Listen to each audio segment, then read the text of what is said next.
Okay, so I'm live. And so y'all that shit is crazy. I'm picking up the stream that I had just started. This one will be open panel. Anybody who wants to pull up, you can pull up. Feel free. And what I want to hear people do is talk about real life shit though. No conjecture. I want people to talk about real life because um I refuse to struggle. I'm gonna be honest with y'all. I refuse to struggle. I think smart people are also gonna refuse to struggle. And when I say people are gonna refuse to struggle, I mean people will cut back. People will do without. People will cut back and they will do without. And so, for example, with me, I got this car, and my husband got it for me, and it's on lease. Okay, and they called me and they said next October, you can turn your lease in or you can keep that car. And I have choices to make. And so one of the things I wanted was a Volkswagen bus, right? And I figured that the Volkswagen bus is bigger and stuff like that. I can use that, for my business because I can put certain stuff in there. I'm always buying big stuff. I don't have to go get my big trucks. And I could use that. That's what I was thinking. But I asked him. I said, "Well, how much is the Volkswagen bus?" And he was like, "Yeah, the Volkswagen bus is like 85,000, and the current car I have is like I think it's 50." And I was like, "Hmm." And I said, "So what does the car note look like?" He said, "Basically, it'll double what you got now." And so I was like, "So that means I'll be paying almost like $900." Wow. You see what I'm saying? When the economy is not making you feel confident, you're gonna make different decisions. So at this point, I got to be smart. I can't be stupid. Do I really want to double my car note? Yeah, it'll be fly, it'll be fancy, it'll be good, it'll be cool. But do I really, really want to make a decision that might make life a little bit more difficult, right? A little bit more difficult. You got to think about it. If you go up on your house insurance, you go up on your taxes, going up on your utilities, going up on gas, going up on groceries, going up on everything. At some point, you're going to hit a wall. At some point, you're going to hit a wall. So you have to be careful. You have to be careful.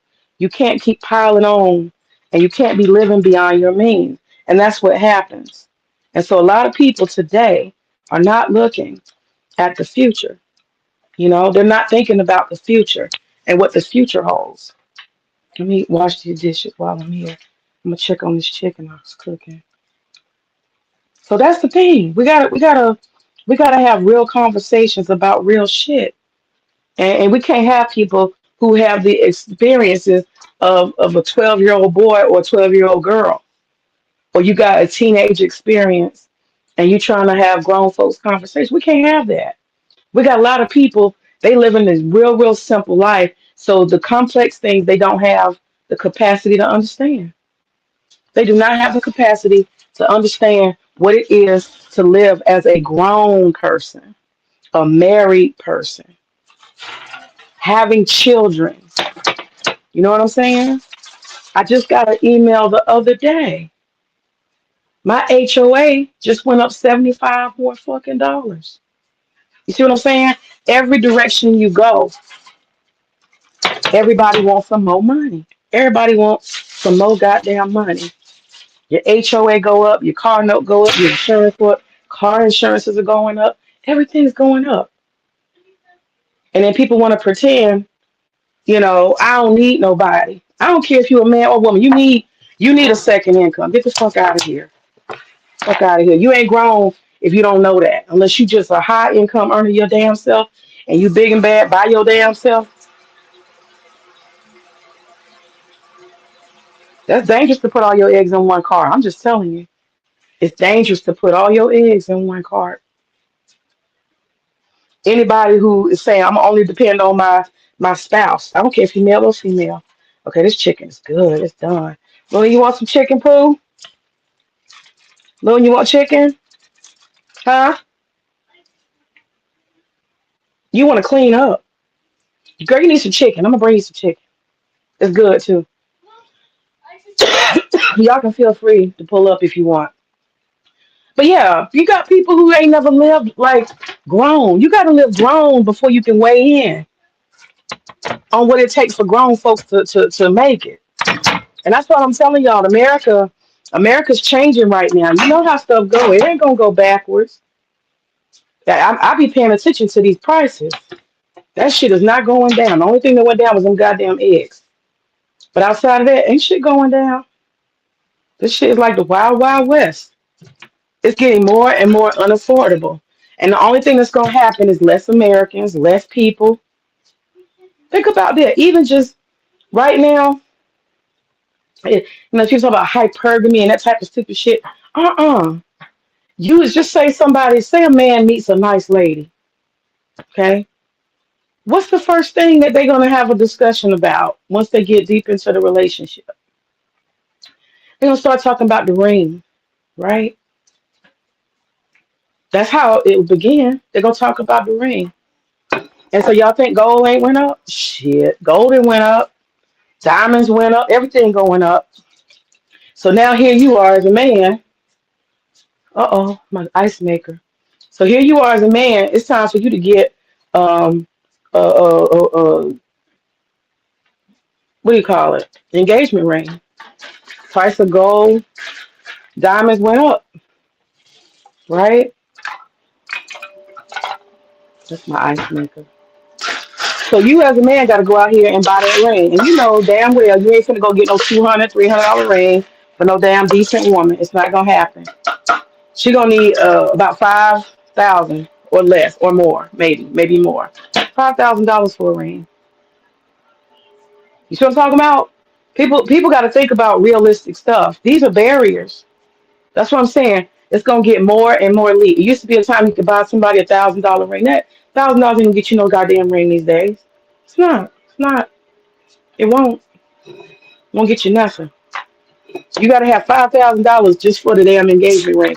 And it sounds crazy for any man talking about he want to marry a woman and he got to talk her out of a tradition, an old American tradition of an engagement ring. Everybody knows that. So that's when that's when marriage, family, and household life. That's when it starts to become something for the elite. You can't go in debt over it. So if you're a man who can afford at least a $5,000 ring, and then shortly after that, once you're engaged, guess what? What's my real shit here? After the engagement, guess what? Then you got to be able to afford a what? A wedding. I'm trying to tell y'all, we're getting to a place where it's spiraling out of control, and it's only going to be those with high incomes, two incomes that are high, that's going to be able to have anything that looks like normal or American dream. I'm telling you. And if that doesn't matter to you, then oh well. But it don't matter because it wouldn't be an option anyway. I guess that's the thing. That's why there's so much coping. A lot of people are just coping that way, saying they don't care. I don't care. I don't want it anyway. Here goes somebody. Let me pull up. Oh, did you want Hey, the wedding? lady. Hey, Hey, lady. sweetheart. Hi, honey. I want you to know I'm in the car with my son. We're driving, so I can't see anything or anything. But did you start a new live? Yeah, I started a new live. Oh, so are you still talking about the same thing? I had left because I was talking to his dad. Are you still talking about the same subject? Yeah, absolutely. I started because you said drop the link, so that's when I started another stream. Yeah, Oh, yes. I So haven't been yeah. talking that long.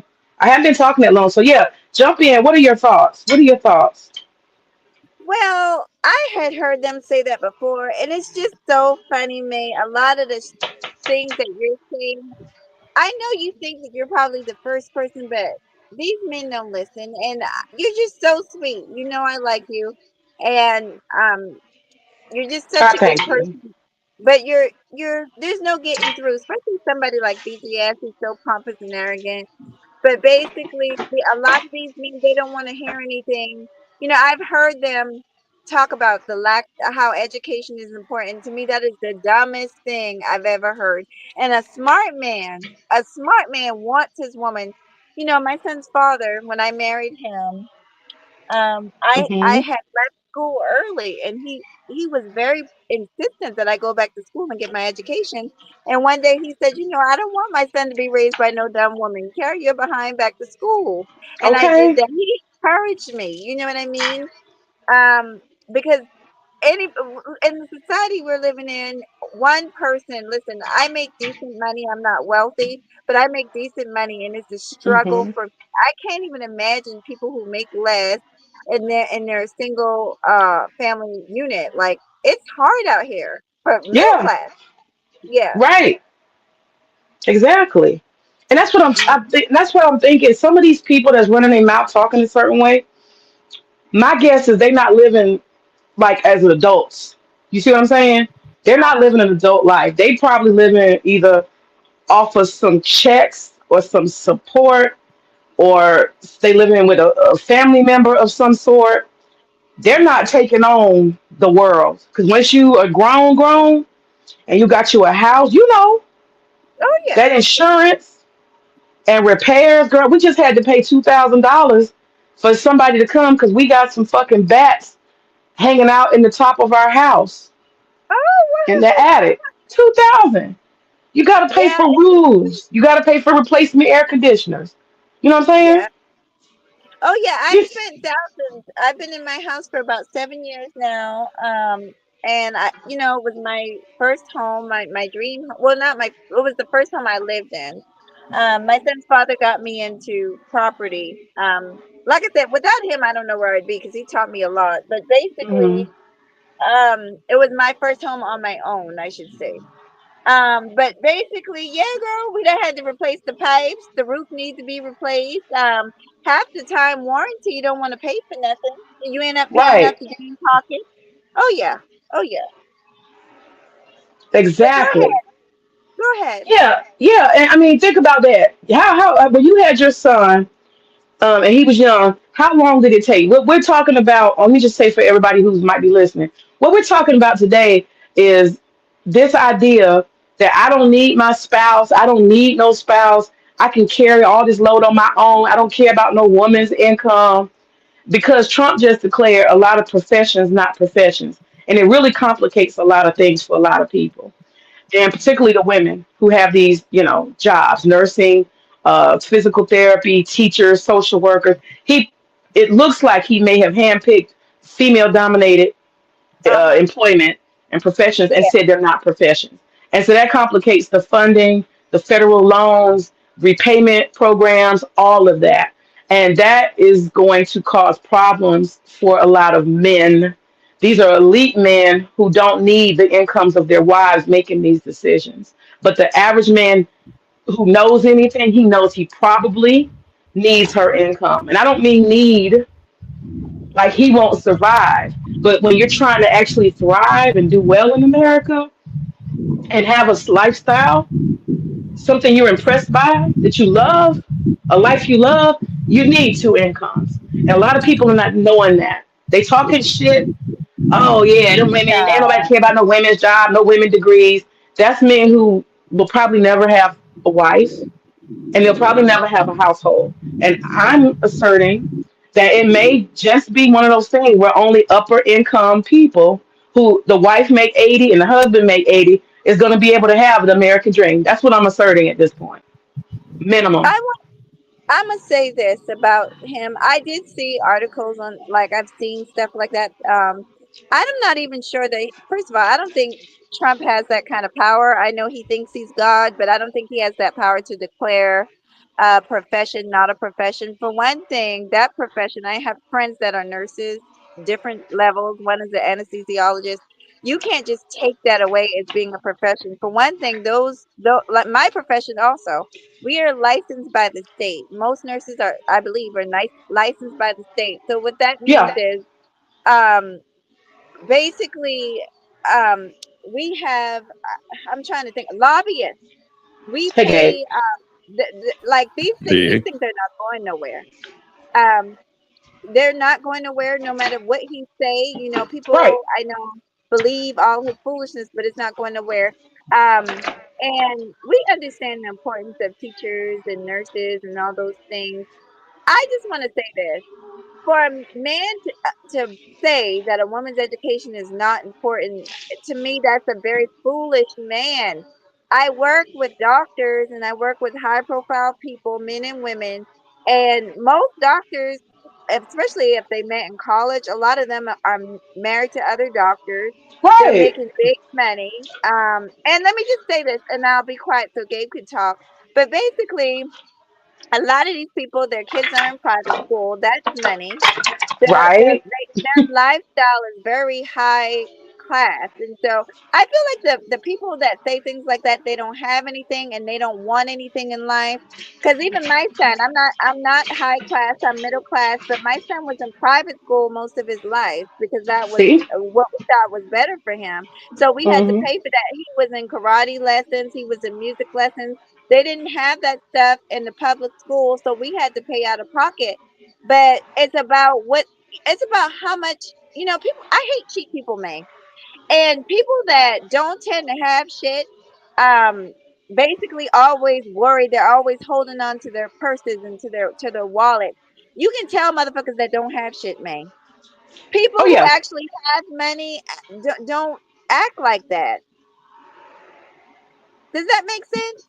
Of course it does. You're not gonna just dismiss a whole income in a country that's a superpower. Oh, income doesn't mean anything. That shit sound dumb. That shit just sound. We know that education correlates to income. Okay, and your quality of life is going to correlate to how much money you make a lot of times.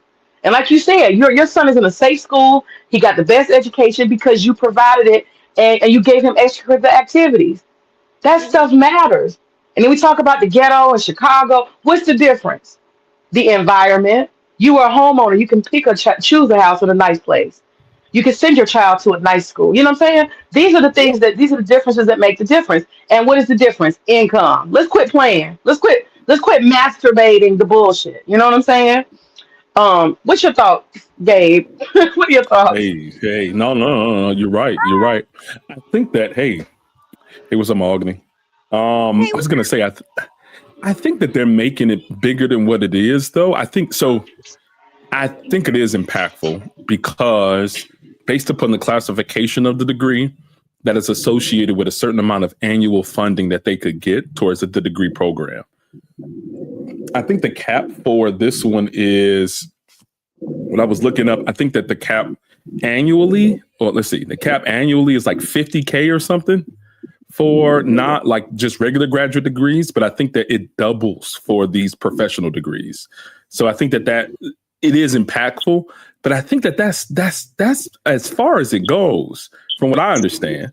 Um, was there some other is there something else there? Like I know that they've been talking about nursing. I know that nursing falls off of that professional degree, but also a lot of STEM programs or STEM graduate degrees too. Mine does as well. I have a master's of science in cybersecurity technology. That doesn't apply to this particular category of professional degrees. I think the criteria is like 6 years. It has to have some type of accreditation program associated with it, and a lot of it is medical. So I don't know. That's my understanding. What else?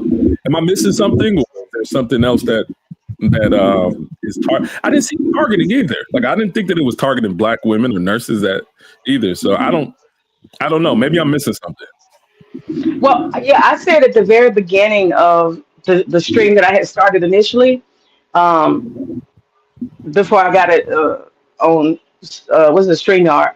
I had said initially that I'm still looking into it. The jury is out for me because I don't fully understand, but I'm just responding to the people that Mm-hmm. I see right now celebrating and making it like it is a big Yeah. deal. Because to me, I have a feeling then he probably, and the only reason why it matters or could matter in my opinion is if there's repayment programs. Like myself as a teacher, I got full Yeah. repayment, forgiveness. Now if you say Mm-hmm. anybody who has a teacher's degree, you can no longer get public service, you know forgiveness, but the person in the military can, but you're no longer a profession.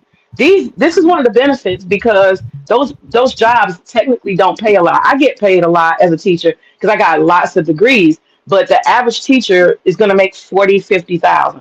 That's not a Right, lot, you right. know? Yeah. And I Yeah. make double that, because I have a lot of Hmm. degrees. I make double what the average teacher makes. And or at least if I was a teacher. Um, so it's just the repayment part as well as the Yeah, cap. If you say, you can that's only it. get this far and it's going to cost you more, but I think they should certify state schools and say, well, we will regulate the price at the state school. You want to go to I some think so. fancy, Yeah. but the state should do it. You got to give people an answer and a solution. That's my issue. But you're right, And Gabe. to I yeah, have to look deeper into it, and it just looks to me on paper like it's yeah. targeting women. It just looks that way so far. And to be more accurate, the professional degree, the annual cap is 50K. The lifetime cap is 200,000. Now it's half of that, almost less than half for just regular non quote unquote non-professional graduate degrees. The annual cap is 20,500, and the lifetime cap is 100,000. So I know a lot of professional degrees that go beyond the annual and the lifetime cap. So yeah, Right. it can be challenging for individuals to find funding in order to go ahead and pursue those degrees, because I think what will happen. I was talking to my wife about this. Is that private lending institutions like banks and other financial institutions, they're going to receive more and more inquiries for educational funding because people cannot get all of their funding for the degree programs, if that makes sense. So if Trump is in bed with some of these banks and financial institutions, and he's putting out this legislation Mm. that kind of lends to his friends and buddies getting more borrowers for degree programs. They're So that might privatizing. be They trying to a little. privatize. Yes, there it is. That's Hmm. slick, ain't it? Yeah, That's slick. yeah, yeah. Well, I think that may just discourage a lot of people, especially social work and teachers. The pay It is will. not that good. It's going to end up being a shortage. Now he may do like he did with the tariffs, and he may end up reversing and shutting the fuck up and forgetting about it, and abandoning it. He might, but if this goes even a year, he's going to affect graduate schools and admissions. He's going to affect all of that. People are going to be discouraged. Agreed. Mhm.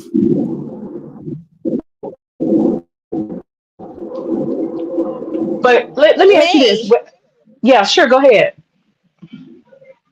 can you? I'm on my car driving, so I have no clue. I can't see a thing. Am I on camera? No, you're not on Nope. camera. I cannot see you. Oh, okay. I'm gonna stay up for a while, but I might need you to drop me because I can't see anything. Okay, but we can hear you. Okay, yeah, I'll listen. I'll listen for a while. We're still driving. We're driving home. Hmm. Oh, okay, sure, But to your sure. point, May, Uh, too, is also uh-huh. interesting. Like you said, like they're trying to. Sure, I think that a number of black nurses. I've been seeing that content. They've been feeling targeted, but I don't think that is just them. But I think it's wild that the response from the black manosphere is that, yeah, stick it to Keisha's winter is coming, this and that, and this and that. When it's, I don't even think they really fully read it themselves. And so that response is a bit like they celebrated when the layoffs disproportionately affected black women in government roles, and they're celebrating this. The nurses, yeah, they use their degrees to weaponize against black men and relationships, and yeah, Trump is really sticking it to them. I think that's the goofiness that I'm seeing as well, is that they're just looking for any way to flip this back to punishing Keisha for her desiring to get into upperly mobile jobs within the federal government, or to pursue nursing degrees that have a lot of different options and pays very, very well. Anything that pushes Right. Keisha down is just they want to celebrate it. It's just the goofiest thing to me. So I agree with your point there. Yep. Yeah, and that's what I'm kind of responding to, because I have not even got. I personally, honestly, I kind of didn't care at all. Like, there's so much news, it's crazy. I didn't care, but I just keep Right. seeing all this content. Yeah, Keisha. Now the broke ones, they lost their food stamps, and now the ones who think they got some money, they down bad. These winners coming. I'm seeing a lot of that. Don't ask me where and how, but I'm seeing it in my feed. And I'm just Why do you like, is have there you? something going on? Like, what happened? So I'm responding I to don't that. know. I'm not responding to the facts and the details. Yeah. I Yeah. just think that it's crazy that any men, particularly these weirdos that's online, would find that to be celebrated if you say you so-called want families and functional marriages. You need Like, what do they women Girl, for those gain? incomes. Yeah. Theo Wall Hmm. said, Oh my gosh. if he saw a homeless black woman, he would step over her or something. They don't give a damn. They don't care. At And all. said if he saw a homeless black woman with child, he would step over her and wouldn't think twice. Like some of these men are trash, plain and simple. See, but And I wouldn't shit the on thing is them. that what do they gain? Like, what do they gain from? Say, for instance, black women were taking all these losses. What do they gain from black women taking losses? Bragging right? I don't know. How does it help Sorry, I you didn't mean enhance to your cut you life, off. right? Sorry. How does it Yeah, enhance your life? I just They don't don't gain understand a that. damn thing. It makes them, some of these people are wicked. I've always said, like, really wicked. Like, when I heard him say that, I just was like, wow, you're an evil motherfucker. You wonder why you look the way you look and why you have dry penis. You're going to stay with a dry penis. Nobody will ever want you. You know what? The fact is, I'm going to be honest, y'all. They don't understand. They think it's about money. Like, Theo's like, oh, I got money. It's not about money. Women can tell. Women are not dumb. I know I can smell an asshole a mile away. And I treat an Absolutely. asshole accordingly. I treat a gentleman like a gentleman, and I treat an asshole accordingly. And so they just haven't figured out that it's more than income that makes you high value. It's so much more. It's your inside. It's your heart. It's how you treat people. And a lot of these people are just, they have hatred in their heart towards women for whatever God reason, maybe a past, some woman has hurt them and they're so angry about it. And it's really sad. Work that shit out. Work it out. Go to therapy. 100%. I think that folk like Theo, I think that he got a lot of trauma. Yeah. I mean, this isn't any slight to him, but he lost a wife over in Japan. His origin story is that he was homeless, he was simping, he was paying all his money to all these people and wasn't getting nothing from it. He was homeless for a period of time. I think he's been through a lot of trauma. Oh yeah, I gotta send you the Bernard Riley interview. It's online. He tells the whole thing, and those guys, they were absolutely clowning him. They were clowning him in the chat and everything. But I think he's been through so much trauma that he really don't know how to deal with it other than just spewing out his hatred online. So yeah. Yeah. Wow.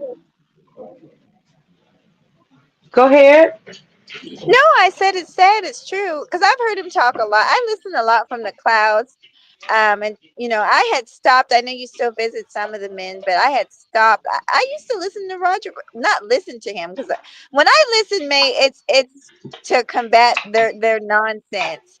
But the conversations in the chat room got so disturbing, and it just started to really bother my spirit. I said, what the hell am I doing over here? I'm too good for this. That's how I feel about Yeah. you. Like, you're way too good for this. But once it starts to bother you, you definitely have to back away from it. Yeah. No, I definitely hear you. I hear you. And I've been trying to ask myself, because at first I was just intellectually interested because that rabbit hole is so deep. Like, you have this older man, he's different than anybody else.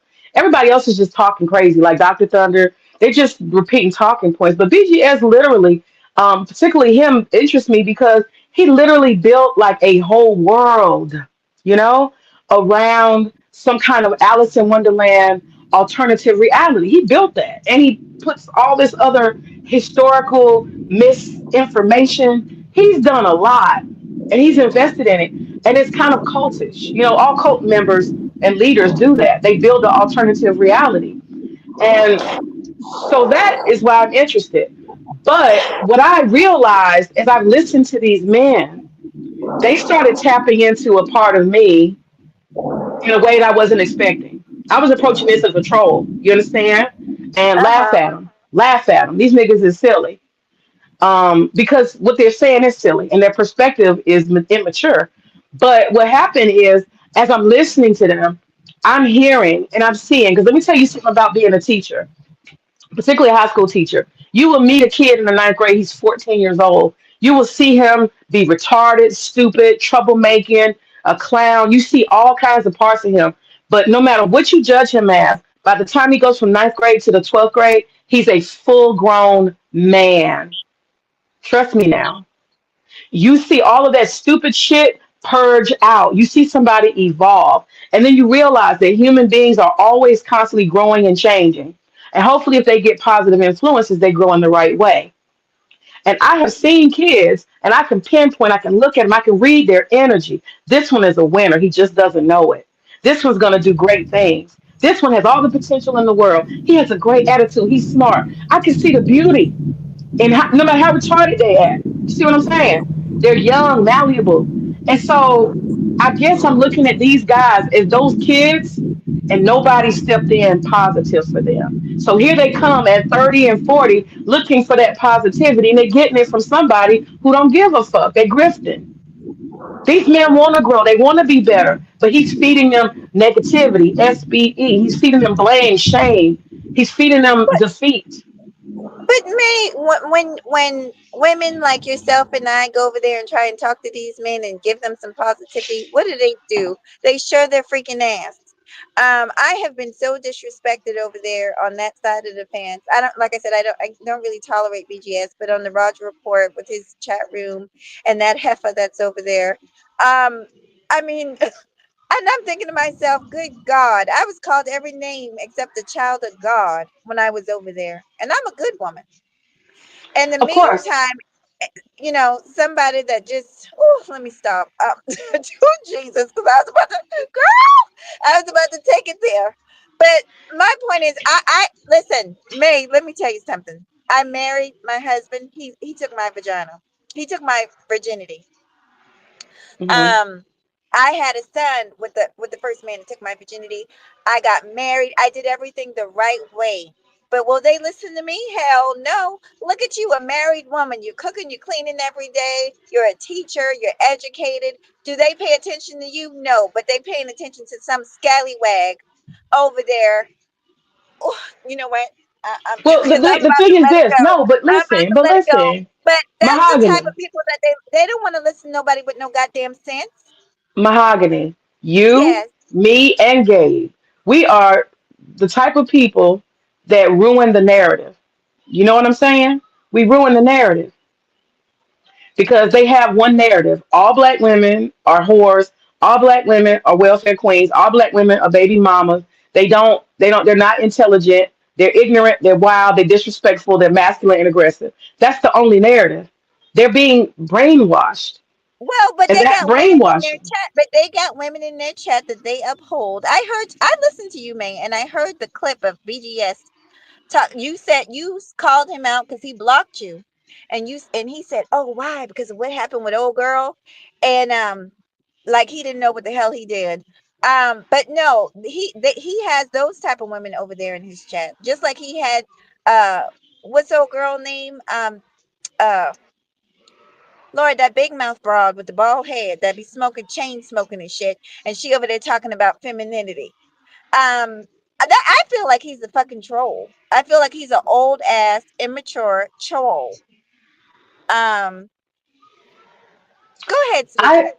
I I think BGS because I just heard the other day that he started out positive until Kevin Samuels came. So it I sounds never to heard that me nigga say anything positive. But go they ahead. said this was a long time ago before Kevin Samuels. That's what they said. They said he was coming with practical knowledge, and I remember him talking about how he was trying to give them information and knowledge, and they wanted the SBE because of Kevin Samuels. So basically, he changed his whole dynamic. I mean, and I could believe that. I believe. Listen, BGS is not dumb. He has chosen, and I actually heard a stream where he said that he chose to do this because that's what the people demanded. He's an old guy living in California. He needs an income. Thank I you. mean, think about it. You're almost 70 years old. What the fuck are you gonna do? Where are you gonna work? He needs the income. That's California, and I don't know his personal business. But if I was 70 and I was in California fucking $5,000 worth of super chats and whatever sounds really fucking good. Well, I And just you can't get that. You can't get that mahogany if you're talking nice and you talking productive. The person who's talking that shit is gonna make the money, not you. You know, so I well, think that's I part of it. understand it, but even before I remember too. I mean, I never followed him. There's just some people I cannot stomach, and he was always creepy and old and disgusting to me. Like I said, from the moment I found out when he called his daughter a whore because she was a single mother in front of a bunch Hmm. of men in his chat room, I can't listen to nobody that would do something like that to their own family member. I personally I cannot listen to anybody that does something like that. So I don't know what he was talking about. I mean, I've heard things. I heard about, a friend of mine told me that was because a lot of people in the space used to listen to him. So maybe he did have some good points.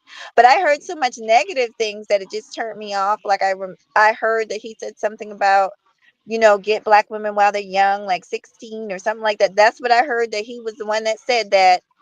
Oh Um, wow.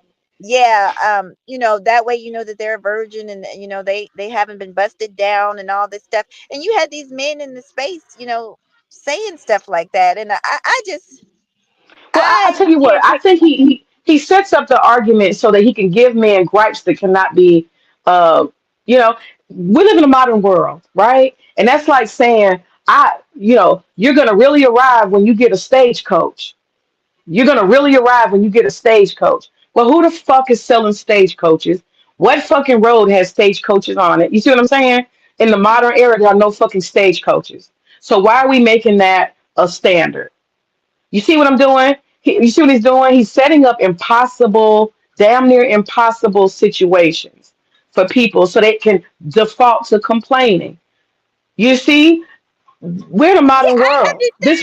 I This virginity shit, go find a fucking stagecoach in 2025. Go find a stagecoach. Same shit. We're in a modern era, so why set men up to be worried? You see what I'm saying? well, And the thing is, all this body count stuff, you're never gonna know anyway. I heard somebody say, "Oh, if I have a girlfriend and she's white, after we are done with each other, I tell her don't tell those white guys you dated a black guy because they won't want you." I heard Well, I white heard that. I heard white it on the women are show. never gonna tell that they had black dick, just like most women ain't gonna tell you their body count. So But why guess what, worry about May? it? The black Hmm. men. Well, I see a lot of black men, and this is some crazy shit. But I see them coming in there with the mixed kids, um, and you'd be some our people are so gone in the head, man. They won't even take care of their own full-blooded, African American child, but they'll come in there with like a child that's their stepchild. But Yeah, I've seen a white woman with she could have 3 kids by 3 baby daddies, and that black man will show her more respect than he'll show me because she's white and I'm black.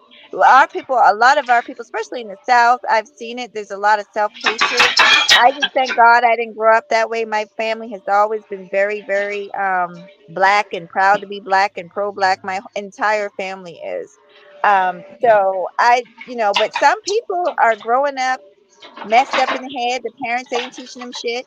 They don't have no self pride or anything like that. So, um, what some of these people are doing, girl, nothing surprises me anymore in 2025. Nothing surprises me.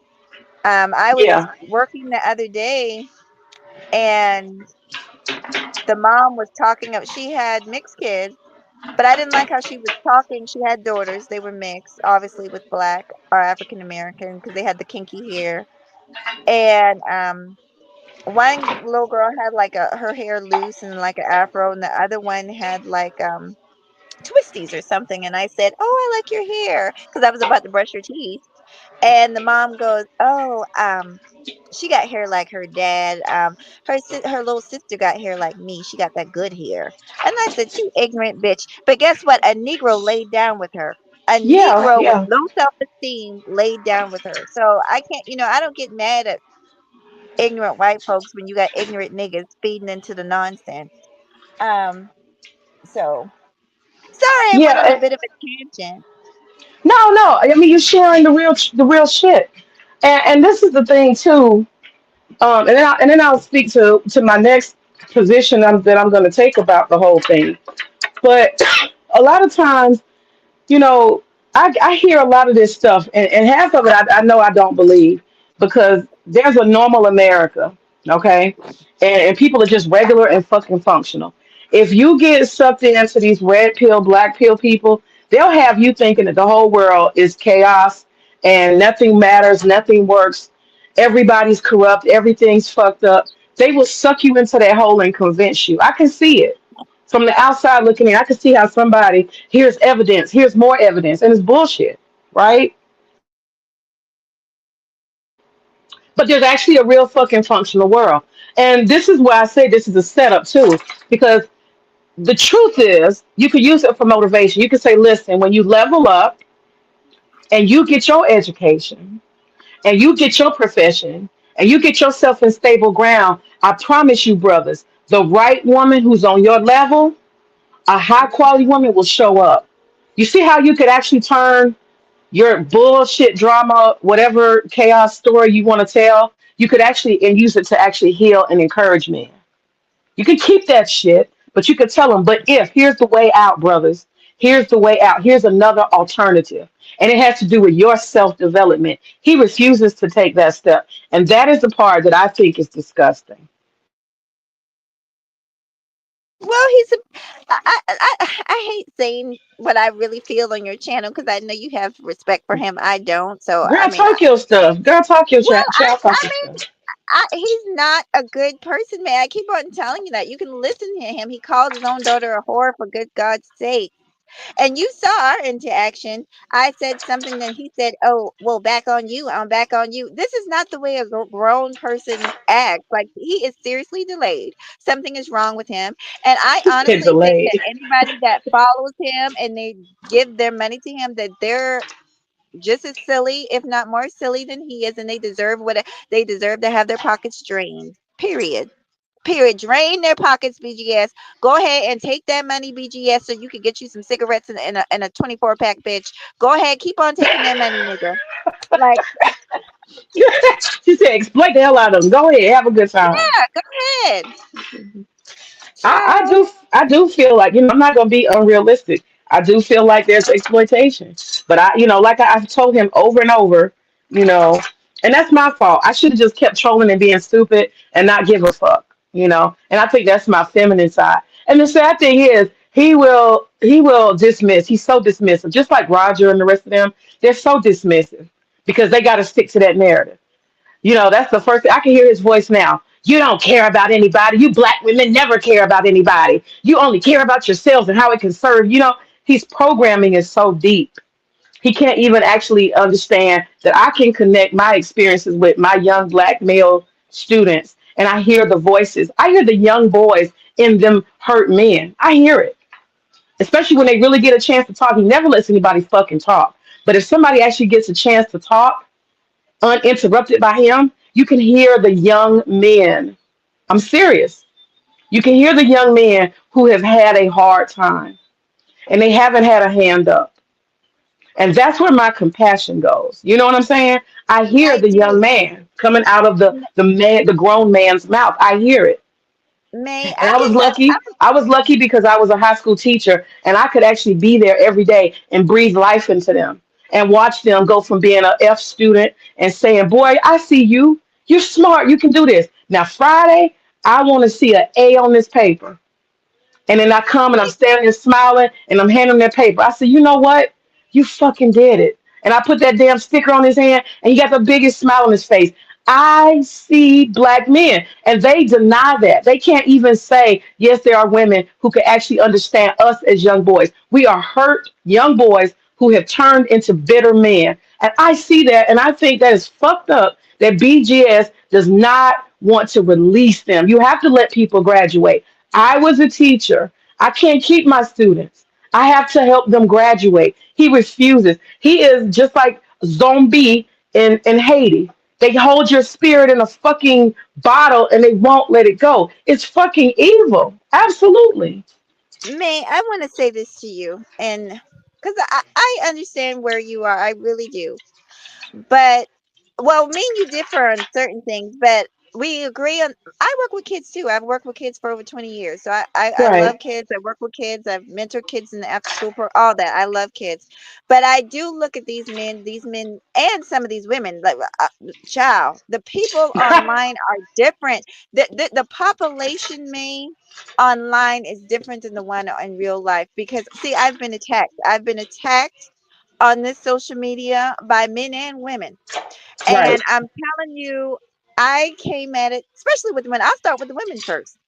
Okay. Every woman on this platform, I came at with sincerity and love and potential friendship and all these things and real sisterhood, like the ones I actually have with my real sisters. And all of them have snaked me. Not all of them, but a lot of them snake me. These people do not know what real sisterhood and brotherhood is. They don't know about Black community and all that stuff that Mhm. you know about. They don't know. They don't even know how to do it. Do you know? I can name several of the Black men that hang out over in his sector because I've seen them. I could name a lot of them. But do you know? Because I did a debate a couple years ago on Teapot Show against was it Nate? I don't know. There was a debate going on, and I Mhm. hopped up and it was about abortion or whatever. And all I said was that even though I would never, I have never, I would not do that. I was trying to give other just a more in-depth thing about the whole abortion thing, and the part that I guess pissed people off, I'm just going to show you this example, Okay. was when I guess I said it, I think certain circumstances like incest and rape and all that should be taken into consideration, and I do think that women should have the choice. And oh my god, girl, you would have thought that I said murder, like you would have thought that I said something way worse than that. And don't you know, some of those same men, I guess they unsubscribed, but I caught them over on the Roger Report in the chat rooms talking cash crap about me. And one of them even said, "Yeah, I used to watch Mahogany, but she said that on Teapot. I can't fuck with her." Basically, made these people are crazy. The men don't want you to have any type. They want you to be an airhead. They want you to be a pretty airhead, um, light skin, like Jessica X. They just these people are so fake and phony, and the women are fake and phony. They all up here, um, just acting like they're the bad bee. All these, ooh, forgive me. I'm really about to let it all out. But they all act the same way. And then when you try to be genuine with them because they don't know how to be genuine, they usually snake you. God forbid you tell them any personal information. They're going to run to the internet with it. It's like they don't know how to be a good person. The men are the women. The men will turn on you if you have a mind on your own. How dare you be have a mind of your own? Mahogany, you're aggressive because you have a mind of your own. Like that's how you get treated by these people. And I just really want you to kind of see it and accept it. But I can't, you know, I've been here a long time, May, and I'm telling you, these people are not normal people. Is Gabe up here? He knows what I'm talking about. No, Gabe, he dropped down a while back. Sometimes he have to grab the kids and stuff, so he dropped But yeah, down. But but May, but these no, are I know not what you're normal saying is people. true. I know what you're saying is true. But go ahead, I'm listening. No, man, it's just like I said, I've been through it with these people, the men and the women. And I hate to see you get hurt with your expectations, expecting BGS better from him because he can't give you no better. He's not. I don't think he's a good person, and his followers are dumb, and he knows that, so he's milking them dry. They're really, truly, truly dumb. I mean, I don't know how else to say it. These people will listen to people without a degree, and then a person with a degree, they won't listen to them. This space. I call it the topsy turvy space where everything is upside down on its head. Mhm. What makes Mhm. sense really shouldn't make sense, and what don't make sense to them, it makes sense. Right. Well, I don't think they're necessary. Some of them are dumb, but I think a lot of them are hurt. They got more hurt and rejection than dumb. A lot of them. But May, I don't want to get into everything, but I've been sexually assaulted. I've been abused, in my life. I've been attacked. I was robbed at gunpoint. I've been through a lot of hard things in my life, and guess what? I've been hurt, and I still have. overcome it and moved on in my life. I think at some point as an adult, you have to take some kind of they talk about accountability. You need to take accountability of your own life. It's your life. What good is it going to do me, May, to get up here and blame whoever did whatever to me? And there was, there were multiple things in my life that I went through, but I just thank God every day that I was able to overcome and, but I'm not walking around with a bunch with baggage. I know you No, I care about Black people too, men and women, but it comes to a point where they really need to take accountability of their own lives and stop blaming other people. absolutely. Hold on one Yeah, second. it's okay. No, go ahead. You keep No, talking. I'm you're listening. fine. I mean, May, I bet you before you met your husband, you've been hurt by a man. Who the hell hasn't been hurt?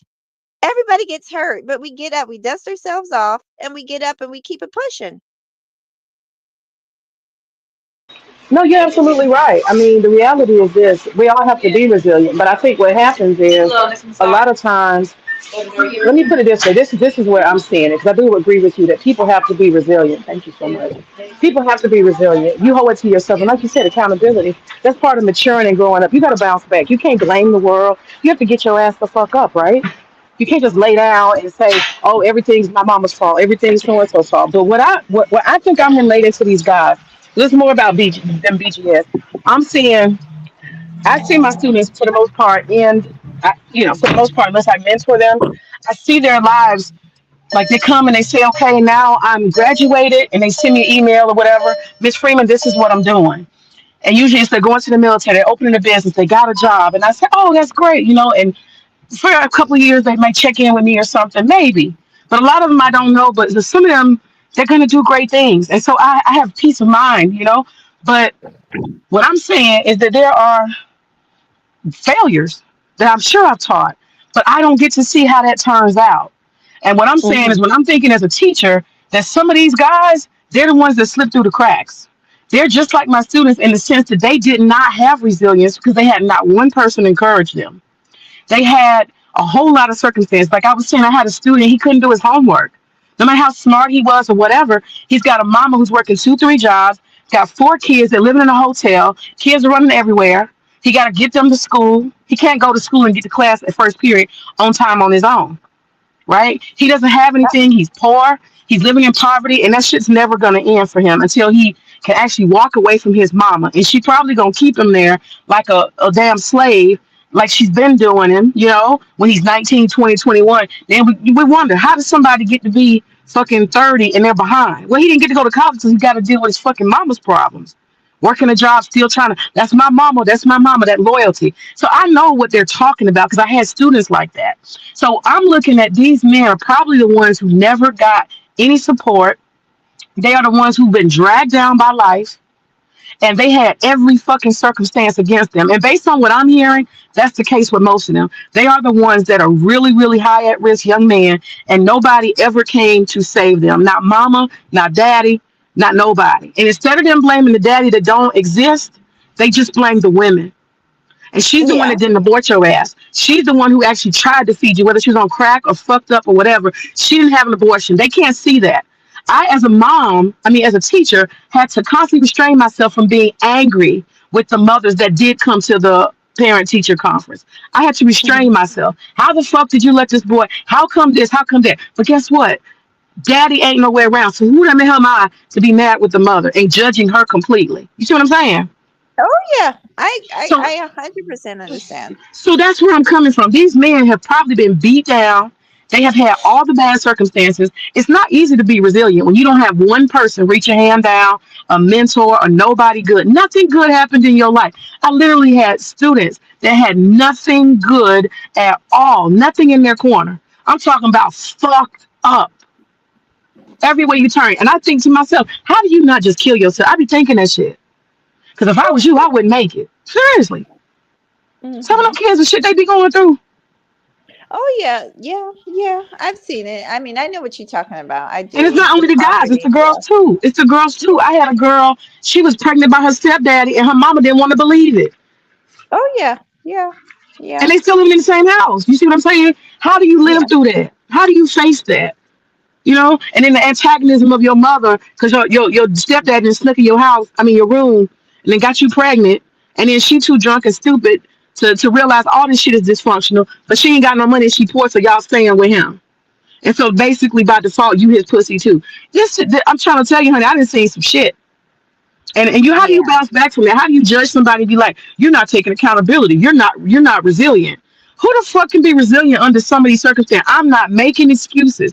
I'm just connecting to some of the experiences. And I said to myself, the BGS cult, those are my boys, my students who grew up and became men, and they are bitter because everything was stacked against them. But the only thing that BGS knows how to give them, other than counseling and therapy, which is what they need, is more bitterness. He's feeding gloom and doom. Them niggas, if they don't get away from him, they are going to commit suicide because they talking a good game and they saying all that rough and tough shit out their mouth. But do you understand what's happening in their heart? What's happening to their soul? They're getting darker and darker and darker. A lot of these niggas is going to end up committing suicide, and it's going to be a sad thing. You And think I he's know going to this sounds announce it? cold. Do you think he would announce it? We lost so and so to I depression. Do think you it's. think he's? Hmm? Oh, go ahead. I think it's Yo, go ahead. well. I'm done. I'm Suicide done. is Go ahead. bad. No, suicide is bad. But my concern is that they're going to go out into the world and hurt somebody else because um, they're the Manosphere, honey, their reputation, especially in recent years, with just some of the talking points and stuff, it's just not good. But you know that. But I will say that it is not all people in the Manosphere, but you know that too. I'm sure you do. But unfortunately, it's like the squeaky wheel that gets the oil. It's the negative stuff that gets out pushed out here more because you do have some some men out here talking good stuff. Hmm. Far as staying in health and things like that. There are some still doing that, talking about just getting your life together, even promoting therapy if you need it. And I've heard some good talking points in the space, so I got to give them their props. But we just don't hear it enough, and we don't Yeah. hear it from the people, the big people, like you could say BGS. Hmm. Yeah, I mean, and that's the thing. That's why I'm more focused on BGS. I think most of them dudes that's in the manosphere, they're there if they really get down to it for like brotherhood. They want to belong. Some of them are socially awkward. They can't just make friends. They've always been socially awkward. This is their chance to be the cool guy. They can cosplay and lie and say, "Oh, I make six figures." Everybody in the fucking chat makes $2 million, but you on the internet all day long and you look good even though nobody can't never see you, and you got this beautiful white woman or Asian woman that ain't nobody never seen. Uh-huh. And the truth of the matter is that she don't exist or she's whoop dog, and nobody would want that shit coming out the gutter. There's a whole lot of cosplaying going on in the black manosphere. I would argue that most of it's cosplay and coping. A lot of nerds and weird niggas that can't get no attention in the real world, they get to get online and they all collectively cosplay. I think that's the basis of most of the black manosphere. I think that BGS has a very unique cult. And I say cult because they have a common belief that keeps them together. That's why I say cult. And I think that they have become codependent on him. And I think that's very dangerous. Have these dudes even thought about the day? I'm not trying to be dark, but the day that BGS is not around, have they even thought about how they're going to live? I bet you a lot of them niggas will cut their goddamn throat. They don't even think about themselves. Seriously. Do I you know think, how much of a ritual? unfortunately, Do you I know how think much of they'll a fall. ritual that is, Mahogany? Do you know how much a ritual that is to be able to go to BGS Idmore and listen to the daily cope just to get through the day? You know how much that is? I'm thinking much deeper based on some of the shit I have seen in unresilient children and how that manifests as they get to be adults. Don't think I haven't taught nerds who I can tell the kids joke them, laugh them. A lot of these guys been bullied. They've been Yeah. bullied and beat down. Nobody's going to talk about it, but every so often they talk about it. And Charles, I don't look down on Charles in any way. I don't judge Charles. Charles is a big dude. I don't know if you know who he is, but he's a Yeah, you're very big talking about dude. Charles Faulkner. You know what? Can I say this? I Charles want to say Faulkner. this. Yeah, Charles Faulkner. When I first met him over on Platinum Elites when I used to bounce around the channels, and I met him on Okay. Platinum, but I didn't know who he was at first. And then him and oh God, what's the brother name? I can't think of his name, but they would kind of debate each other all the time. And so I started Welcome. listening. He didn't know, but I started listening to him, his show, Oh, and I know Charles. Yeah. he's a police officer. So I actually have respect. Like I said, I'm not as rude as people think. I actually have respect when, like, for You be wilding, girl. You be wilding out.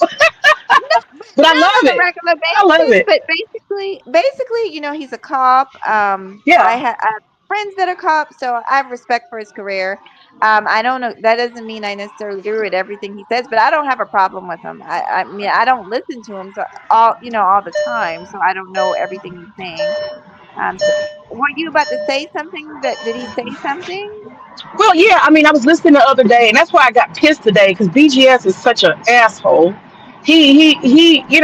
And nothing with him can be a human person being a normal fucking person. Everything with him has got to be, oh, that's an alternative mode. Oh, that's a sign language. He's got to answer for every fucking thing and knows nothing. He can't even just let people connect as humans. You know what I'm saying? Just on some basic shit without some kind of ulterior motive or some fuck shit to say. And that, to the point where he even lies. He tried to lie to his audience last night and say that I basically Charles ran me down and he talked down to me and I got FAFO, fuck around and find out by Charles. That's not what the fuck happened. Charles was talking on his own. On his own, he took the stage and he began to speak. And because he was on AB Media's channel, he actually was allowed the space to fucking speak because we know BGS don't want nobody to say more than two fucking sentences, okay? And when he was allowed to speak, people were feeling him in the chat. I was feeling what he was saying to the heart. And he was saying, you black women don't understand what it's like to be invisible, for nobody to care about you, for you to feel like no black woman wants anything good for you. Now he's speaking from some personal shit. I don't know who he's talking about. I can't begin to guess. I don't know if he's talking about a bunch of women in his family that dragged him, throw him to the wolves. I don't know if he's adopted. I don't know what he's talking about. But when he was talking, I fucking heard him. I heard the little boy crying inside. You understand? And I connected to that because I connect to my students. Well, And I'm saying with Charles is he's a perfect example. He talks about being Superman. He wants to be strong. He has put all that time and energy into his looks, his muscular, his masculine. But we know and everybody knows he's a decent person. But there's some healing, and when he gets that healing, he will be okay. But you can't get that healing when you got some demon. When I say demon, I mean somebody who's dead set on feeding you negativity every day. You stand up only to get beat down. And I don't think he sees it that way. He's even told me I'm not a healer. I never I told you I don't was a think that. healer, man. Go ahead. Well, let me say this. Charles, from what I know, and like I said, listening to him for a while, he does not give me. He hangs over there with BGS. They cut up or whatever. He's one of the panelists and all this and that. But he doesn't give me follower. Like he definitely. I don't think that BGS has any type of mind control over Charles. Charles, and I agree with everything you just said. That's how I see him because I came over there one day. I think he thought I was trolling him, but oh, it was a Mary. Him and a Mary were constantly getting into these debates. I like a Mary. But anyway, Mhm. so I came over there to listen because he called himself trying to roast the Mary. So I was over there being nosy listening. And I Okay. actually was having a good time listening to what he was saying. But the point is, um, I seen him. He came on camera. I like chocolate, man. I like chocolate. Right. He's chocolate. And He's he's chocolate. a nice looking dude. Like, he's got Yeah. muscles. Yeah. So he needs to work on. He's one of those ones that. And I asked him. I said, "Why the hell are you over here with this nonsense? You could be knee deep in some coochie. Like, why are you over here?" And he kind of, I didn't say it like that, but he kind of It's laughed. probably But brotherhood. It's probably brotherhood. That's my guess.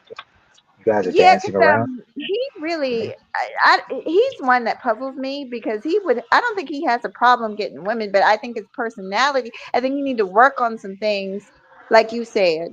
That might go along with healing. But the only Yeah. reason why I bring Charles up, because I'm not trying to, get all of his business or anything, but that was the nature of the conversation. I actually told him, I said, brother, I'm sorry. I'm sorry that women, whoever you're talking about, because he didn't go into details. I'm sorry, that you went through that. I really felt it. I felt like shit.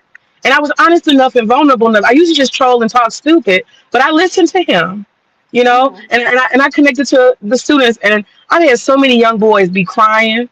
We supposed to just be writing poetry. They sitting over there crying. I'm like, what's going on, baby? And they writing a poem or some hip hop lyrics as an assignment, and it's getting too deep for them. They thinking about why my daddy didn't come. He kept telling me he was coming. He never came. And that's what they writing a poem. And I got to sit there and counsel him. And I'm watching them tears. I'm seeing the pain. Kids be shaking and shit in school. They forget all their pride and being tough. They hurt. It's a lot of kids like that. They don't bounce back. So that's what I'm saying. I'm a back away. I'm a back away because it's too close to my training as a teacher, and I keep tapping into that, which is why I keep caring. And I need to. I'm not gonna say not care, but there's nothing for me to do. So I hear you, Eben. I hear you, Mahogany. I Uh-huh. do just need to step the fuck off because BGS is not gonna want to heal nobody. He's not. He's just gonna feed that bullshit, and these dudes are gonna slowly commit suicide. That's all. But let's let Ambassador. Hey, Ambassador, how are you? Hi. Hey, Ambassador, we can't hear you, Ambassador. I'm, there we go. I'm doing good. Um, you guys Hey, seem a little fired up today. You guys seem a little fired up. yeah, I'm Um, fired up because I'm emotional. I'm fired up because I got stirred up last night. And the night before, I got stirred up in a lot of different directions. So yeah, I'm a little yeah. I usually don't be emotional because I'm trolling, but I'm a little emotional. But yeah, go ahead. What's your thoughts? you know, you, I can hear. It just seems like you guys you get it, but you're dancing around it, and a lot of I don't even really know where to start with this. When you acknowledge that you're hearing pain, I can agree that that's real. But I think the disconnect is that there is a refusal to admit that that pain may have been coming from black women from a bad place. Like it wasn't a mistake. It wasn't that they were traumatized. They simply, this is their position. This is the capacity that they're willing to be a mother, a sister, a auntie, and this is all I'm giving you. And then there's pain that comes from that. Thank you know and I think when I'm hearing to what you guys are saying, it's like you touch on it, but then there's not a validation of where that stuff is coming from. Well, And when you it comes must. to the sage and BGS, I call him the dusty sage, man. This old man Idmore in my house. And when you hear the information he's giving, if you're not particularly connected to it being blamed, on the women, and you're just looking at, what, let me, because me and my wife, I do it all the time. It's like, see if you see this, ask the question, see if you hear this, and the limitations are there. I think there's just a real big defensive response that comes from them saying, like, hey, we cannot we cannot pull up our boot. We can't out masculine this. We can't. Yeah, I say we can't. BBC compels thee in this situation. That there has to be an acknowledgement of the influence of Black women's position in the community. There's just not. You cannot avoid that.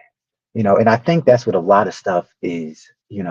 There's such a defense response because no one wants to bear that type of burden. So I guess I'll leave it there. Yeah, I'm actually at work, but when I heard this, I was like, oh man, you guys are Well, really. I don't know. You must have just came here because May literally was almost in tears explaining for a good 10 minutes that this is dear to her heart and that she understands that some of these young boys have bad mothers. And she literally just said that for about 10, 15 minutes. So I don't know how long you've been But in the it's chat, not. but she was literally pouring her heart out saying that she understands.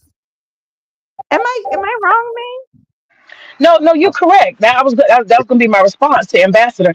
Ambassador, once this stream is over, I want you to go back and listen because maybe you didn't hear it. But I literally told Charles, I actually kind of interrupted. I was like, Charles, I need to say this to you, you know? And I told him, I said, I am sorry. And the only way that I could relate to this, honestly, is because I was a teacher teaching at-risk kids, and I would be on them about stuff. And when I would get on them about stuff, then they would be showing me the dysfunction that they have in their family because it's only them and their mom. Dad doesn't care. He's gone. And so the only person who can do their best is their mom, and her best was never good enough. It sucked. But like I said, that was the I, only parent that kid had. And so their moms made mistakes. Their moms were less than stellar. Their moms were hurtful, neglectful. And I just talked about that. I've seen the tears. I've seen the pain of disappointment from both parents. You know, you're supposed to have two parents. Now you got one that's absent and one that's just fucking functional. And you got the good boys. I have a boy. How do you function? I couldn't understand it. I go out to the car. His mom is getting beat up in the car by her boyfriend, who's like only 4 years older than him. And he's facing this shit every day. This is why he comes in my class angry every day. I didn't know. She's getting beat up with a McDonald's outfit on. You got your son and you got him watching you get your ass whooped. And he's coming to school pissed off every day. You're his mother. You owe him more than for him to be. I don't know if that guy was beating his ass too. Now, what it's the because fuck I'm are you supposed to do when you're underage? So what I'm telling you is I do see it. I do relate to it. I spent 16 years of my life teaching nothing but at-risk, almost classroom full of boys, all got the same problem. So I I'm gonna relate, and I'm not defensive. I told Charles, let me finish. I told Charles, I am sorry that black women overlooked you, neglected you. I am sorry. And it was sincere. It wasn't no joking, trolling. I told him, I said, I feel you and I hear you. I just need you to know that I am one black woman who feels you and I hear you and I know what you're going through. I know what you went through. You ain't giving details, but when you say that you don't feel loved by no black women and you've been neglected and mistreated, I know what the fuck you're talking about. And I'm sorry because I know what that feels like. I know what that looks like to see these young men and they're shaking and they're crying and it really hurt. And nobody's wiping tears. Nobody fucking cares. I know. I remember it because I'm just like 32, you know, and part of it is, I think this is the part where the disconnect between the women and the space is that the it seems, I mean, they actually say this in the space, that the men, since the men are not handling it like the women would, that there's almost like a shaming of this. You know, when you're talking about the validation that you get from the space, I remember seeing the issues, the dysfunction in my family. Now, I'm not going to act like my mom was going through all that stuff. Now, mom wasn't a fool like that. All right. She wasn't going through any abuse and all that stuff. You know, she was a very capable woman, you know, masters in accounting and all this stuff, you know, so, you know, she didn't go through some of those extreme things like that. She was just willing to walk away. But mine has to do with the mismanagement. So I'm not dealing with some of that most traumatic stuff. It's just some of the things that she believes. You know, when you're leading a household with boys, it don't make sense. But you really don't actually have enough. You actually really don't know enough to lead them, to guide the boys in the society that they're in. You know, and when I would acknowledge this stuff around me with these guys, they gave the same solution. Essentially, they didn't want to talk about it because they looked at that as you haven't gotten over it. You know, if you talk about these bad things, you haven't gotten over it. And if you Okay. don't talk about it as if you don't talk about it as a relieved position, you haven't gotten over it. The relief Okay. came from when someone actually sits down and says, "Hey, there's a particular culture and a mindset. All right. So don't just look at your mom. Listen to what your aunties are saying. Listen to what your grandma is saying. Listen to what your cousins are saying. Okay. There's a certain belief and thought process, all right, that's coming through here. And it doesn't necessarily have to be this whole thing where they hate black men, but it's a thing where they're not particularly making space for black men and their ideology. Now, Okay, we never even get to hold that on one second. conversation Hold outside on one of humanity. second. 1 second. Just hold on, because you're giving a lot. I just got 2 points I want to make real quick. One thing is Okay. this: men I'm at cannot work. come on live, okay, with a bunch of strangers. Men cannot come online with a bunch of strangers in a public space that's accessible to all kinds of people. Okay, and you don't know who those avatars are, what their agendas are. You can have white men who have agendas. We've already seen that on Twitter, that you got people who are doing gender war bullshit, and they in fucking Pakistan. Okay, we got people out here. You don't know who's behind what accounts, what their agendas are. Let's acknowledge that first. You're not going to a professional in a professional setting and getting real trained people to cater to your specific issues. That's the problem right there. You're coming online to people who are not trained and actually helping you get out of your loop and understand what happened to you and how to move out of it and be more resilient. That's the first thing. And you have people online who make profit out of your pain. And they're not going to tell you to go get the counseling, because then you will not need them anymore. Let's acknowledge that. Number two, you have men who are supposed to be present. Okay, my husband and me, we're a team. We're raising our daughter together. She has a part, he has a part, I have a part. I'm the feminine, he's the masculine. And we got to acknowledge that men have hurt other men by not being present. There should be a father there to check the mother when she's not right. Women lose patience. Women don't always say the right thing. I know for a fact when I start getting impatient, my husband picks up on my cues. He's like, May, I got it. Go do this. I got it. That's what a father's supposed to do. He's supposed to keep the balance and be a leader. You see what I'm saying? Men got to acknowledge it's not all about women did this and women did that. Where were the men who are not there to so-called check the women and say, no, we're going to prioritize this son. We're going to prioritize him. We're going to make sure that he is important. Where's the father? I want to hear some of that. You know, give me a second because I'm at work, so I'm trying Understood. to Understood. Understood. engage. I have to engage in parts. Um, okay, so this is where the holes are. Okay, there's an assumption amongst the matriarchs. That's why I call them in the now. The matriarchs in the house in the community, where a woman is a single mom because she's experienced some type of trauma, right? Some people just don't want to compromise their household. They don't want to compromise decision making with a man. I'm They could asking just you, leave that. where are the men who are the ones that are absent, that's not there to raise and protect the boy? This because some man made a decision to put his sperm in a woman that he chose. So we got to start there. Some Well, man made a I just decision to put his I just sperm into some woman that he chose to impregnate. We I, got to start I, there. I just gave it to you, man. Okay. Now this Why did is he a choose theory. that woman? Why did he choose that woman? And why did he That want to marry her and build a family? Why? And commit? I don't. He didn't understand. Especially in my family and what I've seen, because I'm not around a lot of that dysfunctional stuff. But you still have single degree black women who choose this route. So How it's did not we about. get a woman I'm impregnated gonna who does not want to be a mother, and what It's man went and did that? this You're is not what you're I'm not trying to dealing with that explain. part. No, no, this is what I'm trying to explain. Okay, she was perfect. He didn't know that she didn't want to function in a two-person household capacity. She didn't necessarily want to negotiate her leadership or her running the house with a man. Now, that's the opinion that people don't want to shy away from. But you will Okay. see it a lot where, hey, I've confronted the matriarchs in my own family when they start getting into this, because I think y'all's position is too important for this type of, like, to me, I consider this an emotional cope with what you prefer. Okay, so when I hear them saying this, I'm like, wait a second, y'all. I don't like getting in, but I got to step in. Y'all have to be honest that you don't want to compromise the running your house with a man. You have And to you be know honest what? about I'm gonna go back. Okay, yeah. Okay, that's after the fact. That's after the fact. I'm starting at the beginning. I'm starting at the starting line. Okay, let's go to the starting line. You're gonna take it back to your matriarchs and your family because that's personal to you. But let's be general here.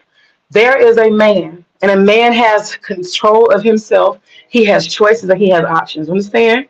It's his responsibility as a man to say, I need to make sure that if I'm going to actually intentionally plan to have a family, that I have a wife and I establish leadership. And I need a wife who's conducive to that. That's his responsibility. So what we got to start with is that men somewhere along the way have decided not to do the right thing, not to find a wife who has the qualities to be a mother and build a successful family. He fucked up right there.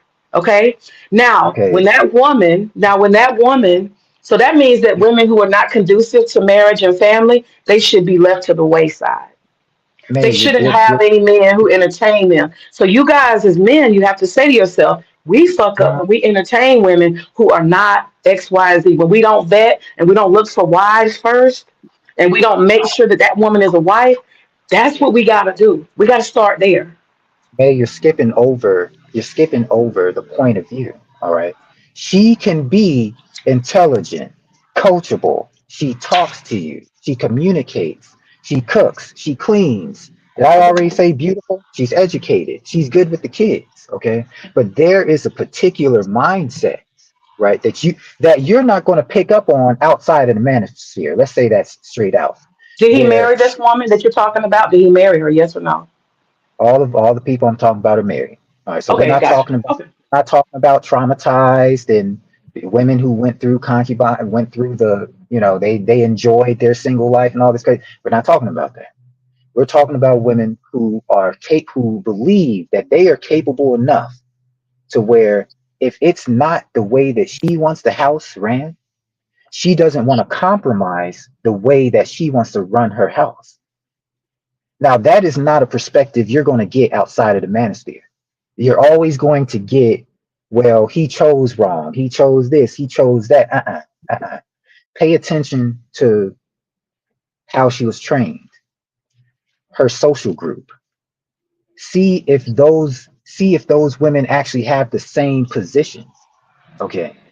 Those are things So, you're not going okay, to get okay, okay. outside. Hold on. Okay, okay. So she's got this mentality, but he chose her anyway. Is that what we're saying? No, we're okay. So I'm asking first we're you. She has that mentality, and he chose her anyway, or he rejected her. Which one? okay. I'm going to agree with the choosing, but what I'm going to say is that outside of the manosphere, you wouldn't have known that that perspective existed. Okay. You're just seeing a woman on her face. She's beautiful. She's smart. She's good with the kids. So you're like, okay, that makes sense. She cooks, she cleans. For the most part, for the surface level people who are outside the manosphere talking, that makes sense, right? Now, when you dig deep into the old man Idmore, who you guys are talking about, you will start looking deeper into what is her perspectives on running a family. What does she consider the family unit? Is it women and their children, or is it women, a man, and the children?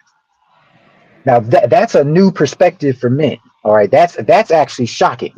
We're blowing over that. Like guys cannot really have not really had to face the idea that a woman can have all these skills to be a great wife, but still would say, yeah, it sounds good to have a man in the house. It sounds good to have him support. That sounds good, but quite honestly, I don't want to compromise the decision making in my house. I don't want Okay, to compromise. so let's stop right there.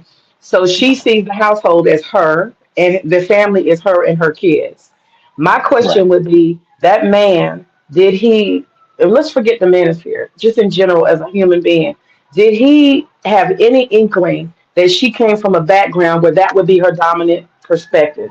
Is there anything No. about her family? And the reason why I ask that is because, see, we have some traditions that we're not looking at here, okay? And we're also dealing with social class. We're dealing with social class, and we're also dealing with the fact that we have some lost traditions here. And that's not male or female to blame. Some of the lost traditions, I'm just going to tell you, is that people had vetted before as a family. And a lot of men and women are running out here and jumping on the first person they meet, and they're being emotional, they're not being practical, they're not planning, they're not thinking about family and future. They just throwing themselves around recklessly. In the past, people have said, I have to court a woman. I have to come with the intention to marry. Let me finish. I have to come with an intention to marry this woman. My mother and my father and my family, they are looking for a wife for me. And therefore, this woman has to meet certain standards. And some of those standards are whether or not she comes from a good family. What is a good family? A good family is that the men and the women in your family are still married and they have successful relationships. So you got these men running out here dating women who are two and three and four generations of women only. You understand? Single mothers and abandoned fathers, abandoning fathers. And you think she's going to make a good wife. That's your fault. Where was your Mm, family in you picking her? Where was the mm. courtship? Where was all of those traditions? Where were they? That's my Hey, question. You run out here as a single man jumping on something that looked good. That's your fault. That's your May, fault. I explain this one, I'm gonna have to get back to work for probably 30 minutes, so 30 hours. Gotcha. I have a Gotcha. full Go ahead. job. Now, what I'm gonna say with this is that once again, outside of the old man, you wouldn't even have the perspective to really see this.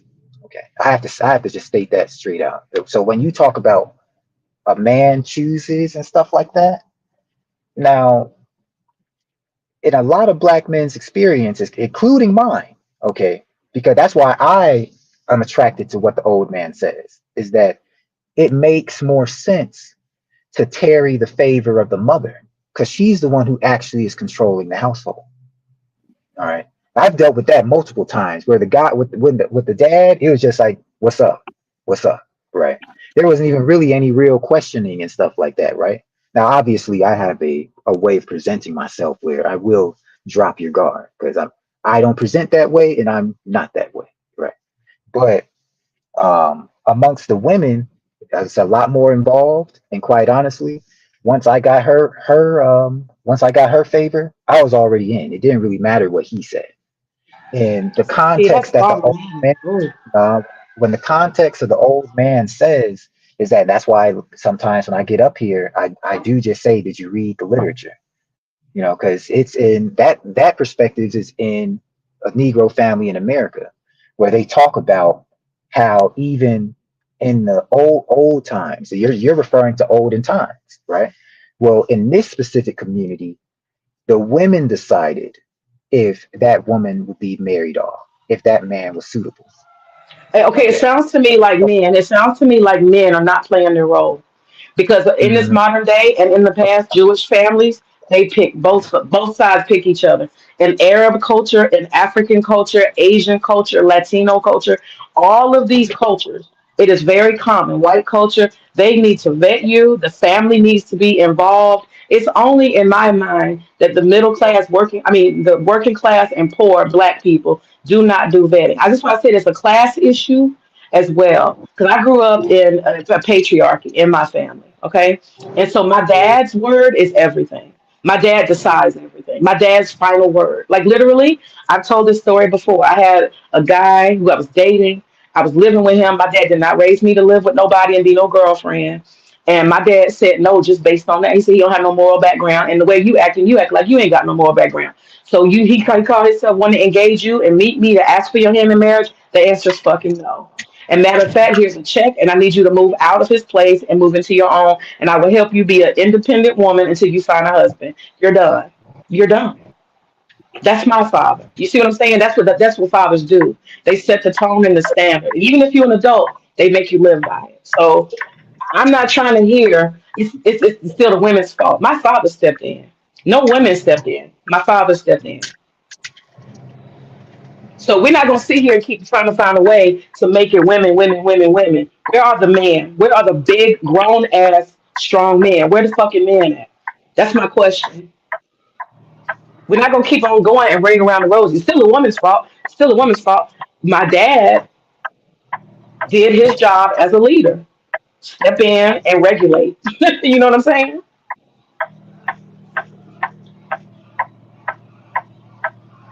So ambassador, are you gone?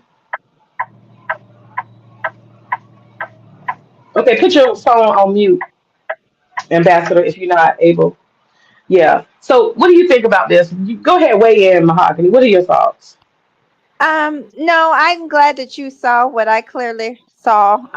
Basically, what you said, what Gabe said earlier when I joined the panel, is that it's always going to be a woman's fault no matter what. Um, and the thing of, and he didn't even hear. I don't. maybe he wasn't there, but you went for about 10 or 15 minutes talking about how you empathize and sympathize with black men. You've seen a lot of the things that they've grown up with. And he literally came up here and said that basically neither you or I sounded sympathetic or empathetic. Like I said, I've been here for quite a while, so I already know what it is. Yeah, yeah. I will say this to you. I think it's sweet that you cried or that you told him that you're sorry. But I don't know, it's up to him whether he receives it or not. I know I receive But they're the not going to things get that that he. from all black women everywhere they go, especially online. It's not going to happen. You see what I'm saying? And if that's what they need is a public, we are the world apology from all black women, they're going to be hurt and disappointed. Just be Well, the honest. fact that, to be honest, they're not apologizing when men are saying things about us, so I wouldn't expect it. When women are complaining that they've been through this or they've been abused or whatever, or their baby daddy left them, they could care less. So I don't know. I personally, I'm glad that you did it. I mean, I won't say I would never do it. I didn't hear the story, but like I said earlier, May, the type of people that are on here, me personally, I don't believe that no one has ever showed some of these people kindness. I don't believe that. Because I have been kind, and I have gotten people's behinds to kiss and gotten disrespected to the utmost. So I'm just saying, I don't believe that it's necessarily that these people have never been showed kindness and all this and that, because that's just not what I think.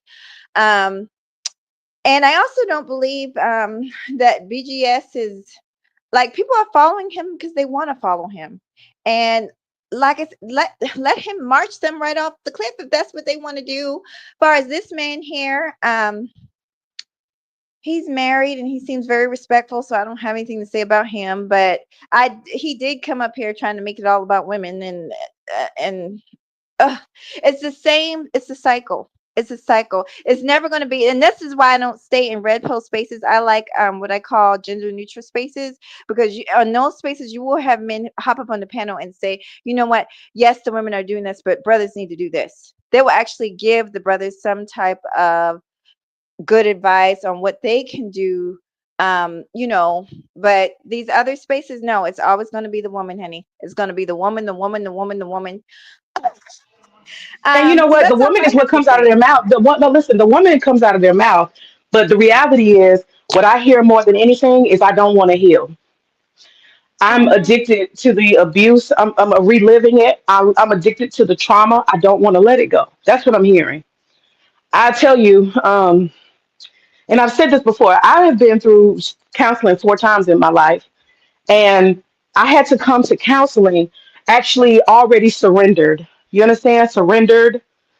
I want to release and I want to heal. And that's what I'm realizing more than anything. These guys are not ready to surrender.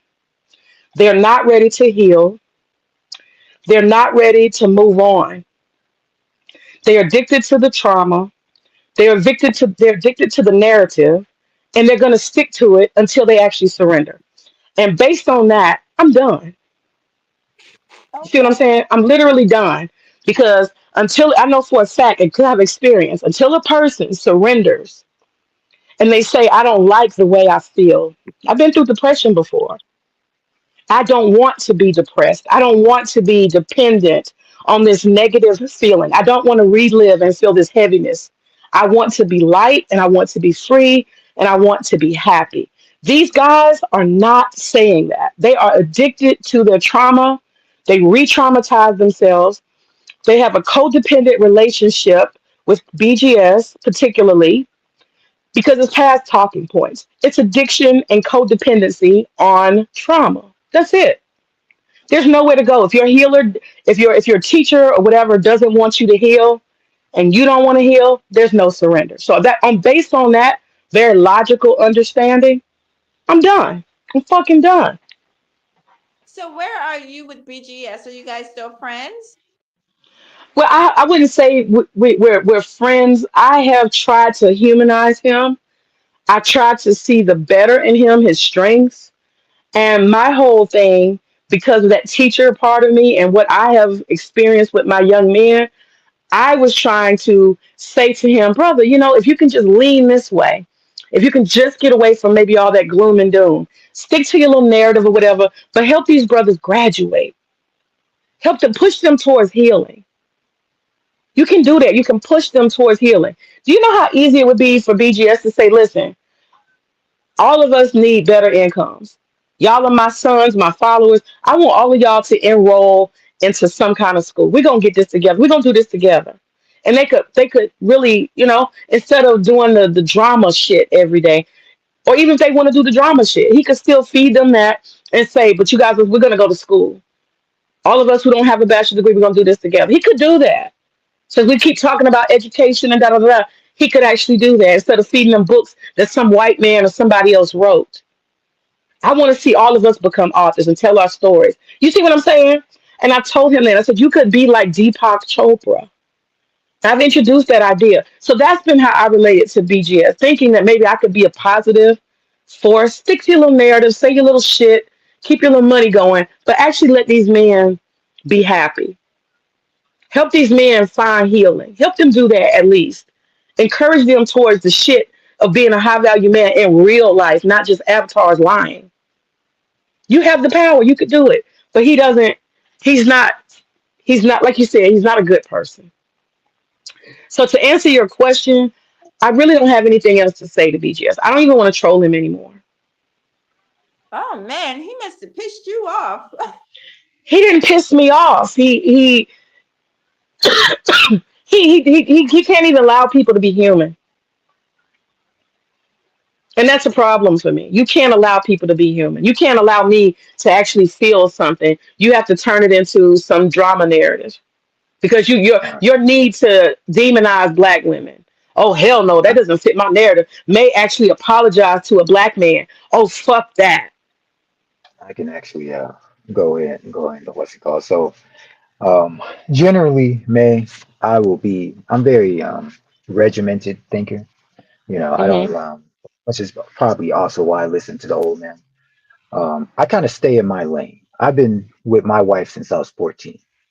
We've been married for Oh over a wow, decade. wow. So when me and the old man disagree in the sense that people who are happily married shouldn't be in the space. Now, I think that's true. that's what a lot of people think is true. But what is missed is that how the space protects women who actually have a more, I'm going to say, a more, they lean towards the order and duty type of spirit. Hmm. And I have a wife like that. So when I use the stuff in the space, it's always to keep her eyes and ears open to hear women projecting like a coping mentality onto her. Now you have to, and it's very interesting because I go on there every here and there. I just try to let them know, like, hey, this stuff helps me protect my wife, be as a husband. She's many of times it's said, like BGS says, this thing where they'll conscript your man, right? So now the women have come together and try to get your man to do the household work, to do labor, free labor for the other people, for the other women who may not have a man, right? My wife has experienced that. All right, she in multiple ways, like, hey, could he do this? Or hey, could he fix this? Or hey, can he fix Hold on, that? wait, wait, Or wait. Hold on 1 second. Is your wife culturally African American or something else? that she's foundational Black American. Okay, go ahead. I'm sorry. So, and you're going to get that a lot, or maybe you're problem solving. Like for me, it's problem solving. All right. It's like, oh, well, why don't you have Ambassador think about this for me? Or maybe Ambassador will have a solution. And, the thing is with the old man is that you get the perspective. It's like, well, they're in a way trying to get you to, um, share the value that you've developed in your relationship with them.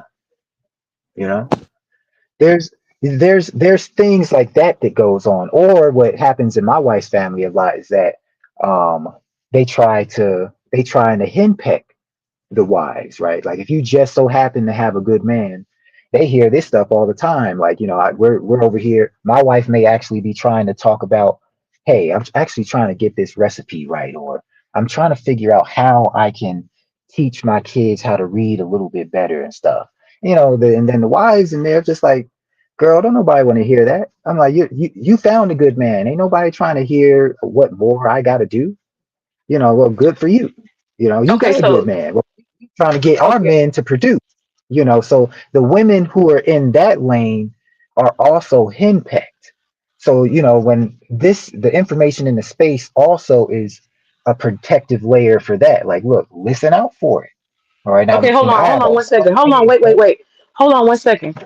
I had a question. So are you telling me that you're okay, the women that are influencing your wife, do they have husbands or no? they have husbands. They have an unhappy position with their husbands. They just feel like he can be doing more, he can be doing that, he can be doing this. They really don't have a position of let me increase my value into putting into the marriage. They're saying that he's inadequate. And that means that I don't even want to think about what I can be doing more.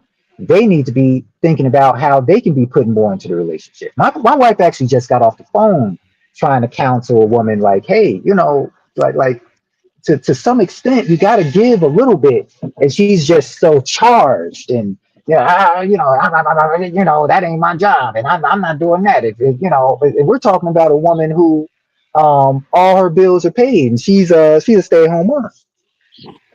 Okay, So there's so what I'm hearing a little bit, it sounds like, and I'm just listening deeper. It sounds like you come from a family where you had a lot of matriarchy energy, right? yeah, there is a Right? lot of matriarchy. Yeah, a lot of So the matriarchy women, energy. women, women ran your family, ran you, run everything. Very opinionated, and they're basically the leaders. And men play a minimal role. And it sounds like you married a woman who comes from a very similar family. These women are married to men, but the men are lesser, weaker, or not really the best they could be, or maybe they are all that, but the women don't think so. I don't know. Yeah, But I'm going either way to. it goes, it sounds like you feel like you are surrounded by the matriarchy. And I could see why you feel like you need to exist in that space because you are hiding, not hiding, but you're trying to combat the matriarchy from every angle. I don't know. Am I right or wrong? I don't know. There's some parts I will agree, like combating the matriarchy at a lot of different angles. That's very true. I kind of disagree with the kind of the framing that. Now, I'm not saying that these women. I tell you the truth, May. The reason I do kind of listen to you is that it actually reminds me a lot of the matriarchs in my family, right? But until I said it, they really didn't think of it like that because they're not outright disrespectful. So I'm not trying to frame these women that I love as being these outright disrespectful, I'm in your face type of women. That's not that. They're educated, extremely intelligent women. All right. But the framework that they create and the framework that they live in gives the man very little space to disagree, very little space to shift the family, to influence the family. Like in general, because I tutor math, right? And every here and there, recently, I tried to talk to the men about getting their kids involved, right? Every here and there. But I Hold already on, know before where the hold on, matrix. wait. You be throwing shit out there and then I rolling want over to it. say something, Yeah, but go yeah, ahead, yeah, go Nate. ahead. Go ahead. Yeah, go ahead. Go ahead. I Can just be I say talking, I, something? I haven't. Because Go I won't ahead. You go ahead, respond. Mahogany. Go ahead, Mahogany. Okay. So I just based on what he just said, you said your wife, she was counseling a woman on her relationship, and then you gave the example of basically you were about to say that the man pays all the bills. Let me just, I cannot say this enough because I have been in relationships where the man, quote unquote, paid all the bills, and I know women who have that situation going, and a lot of them are miserable. Let me just say money is not everything, honey, because a man could be paying all the bills and yelling and cussing and fussing and calling you all kinds of names in the book.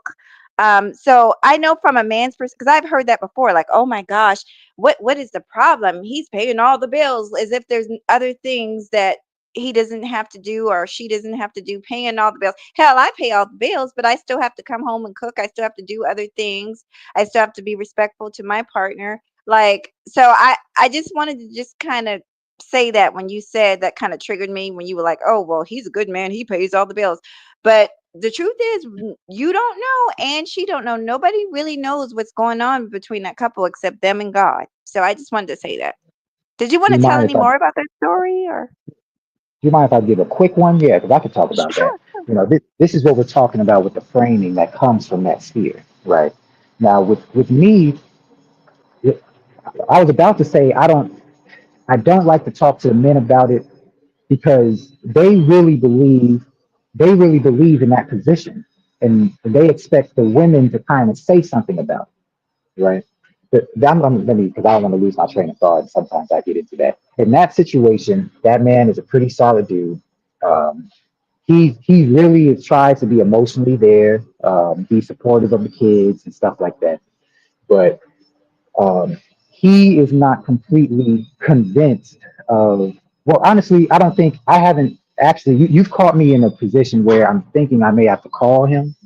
And like I said, with this type of situation, it's like, look, man, if someone is resenting having to do that type of work, at some extent, you're going to have to get involved in the work just to at least let it be seen that you're doing this stuff. And what she's doing and what's happening is that she doesn't consider his value equal to her, what she's doing in the house. And one thing that I do right now, since why I'm on the phone and I'm at work, right, is that I work evening shifts. And we were talking about homeschooling May earlier. You're talking about how doing the morning routine and all that stuff is rough. I take over the morning routine because I can handle that type of stress. I can work 6 days a week, 50, 60 hours a week, handle the morning routine and not project the stress onto my family. And I try my best to get the men to understand, like, hey man, like I know you're saying this is the position, this the position. I've heard the arguments, I've heard these arguments before. Unless you're helping her with her labor, what you're doing doesn't count. Okay. You have to get yourself involved in the labor she feels like you're not doing. You can stand on the table and say, well, patriarchy says this. I'm letting you know this is not what that is. All right. You get involved, try what I'm doing. The beauty of blue collar for men, what they don't try a lot, is that you may be able to have a lot more flexible. You may be able to work evenings. You may be able to work nights. So when it's that intense schedule in the morning, you bear that burden. Okay, because the way that she's bearing that burden, it's going to get more corrosive in that relationship. It's going to get more corrosive. Uh, so sometimes the guys they just they really do believe this patriarchal stuff. Like, oh, I should be able to just pay all the bills and sacrifice, and when I come home, I spin around the kids, and that's enough. So there's labor that, as far as she's concerned, that you're not helping with, and the focus is on that. And Well, yeah, you know what? It's not about labor to me. It's about that masculine feminine balance between the parents because you need the masculine there. And maybe the wife is not complaining about labor. She's using that word, but maybe she needs more of a masculine presence involved.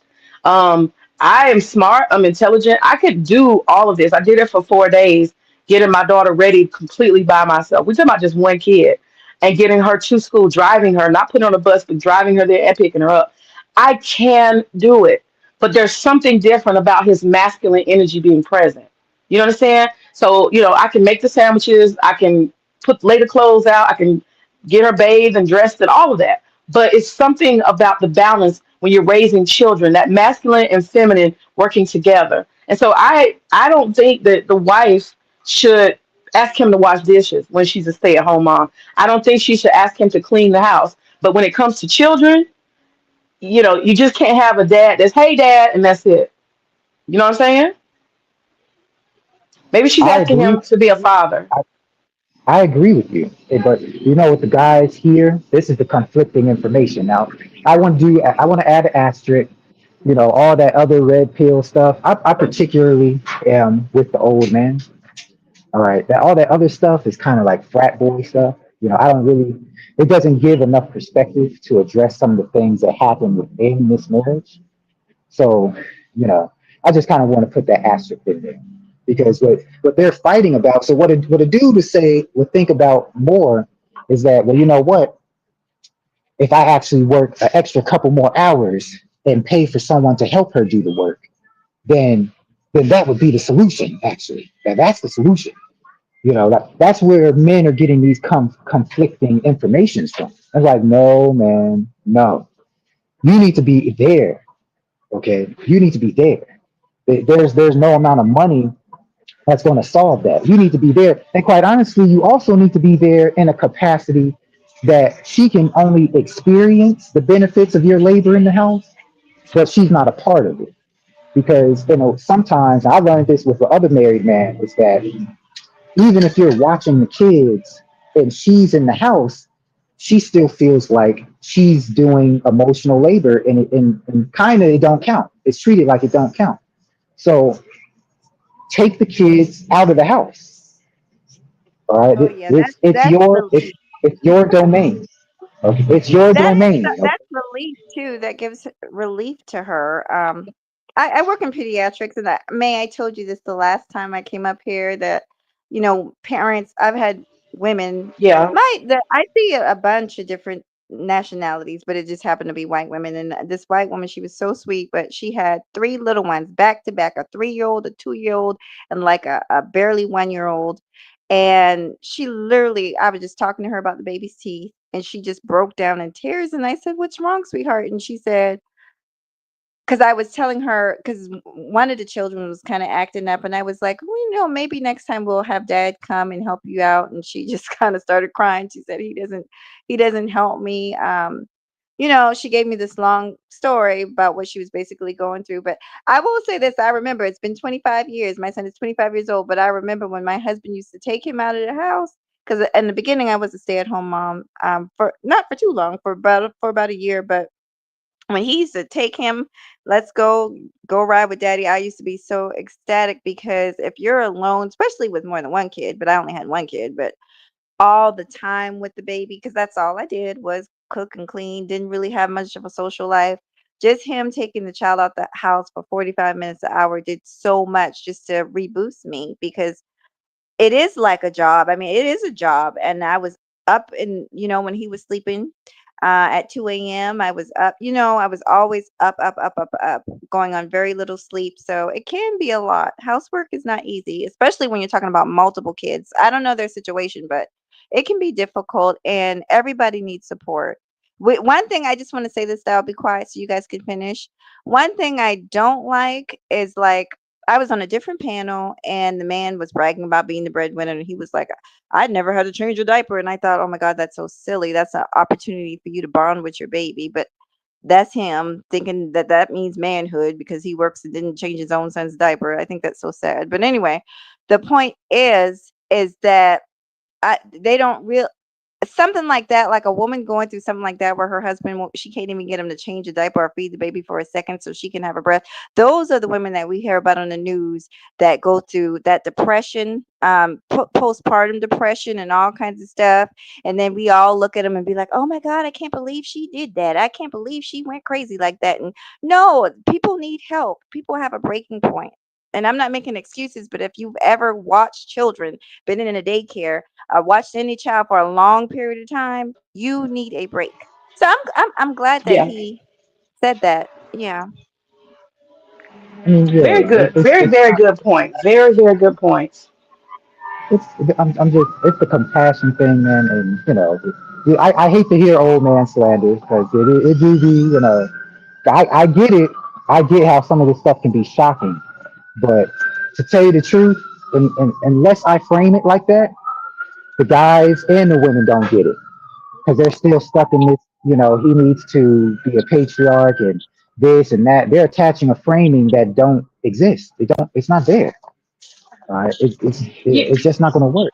And they're Yeah, that communicating night in a that 1950s stuff that people are preaching, a lot of people are not married. You got to understand that, Ambassador. They're not married. They don't know how to negotiate. They've never had long-term relationships. A lot of the people they're relying on. Look at Obsidian. I'm just saying, I'm not trying to old man slander, but look at it.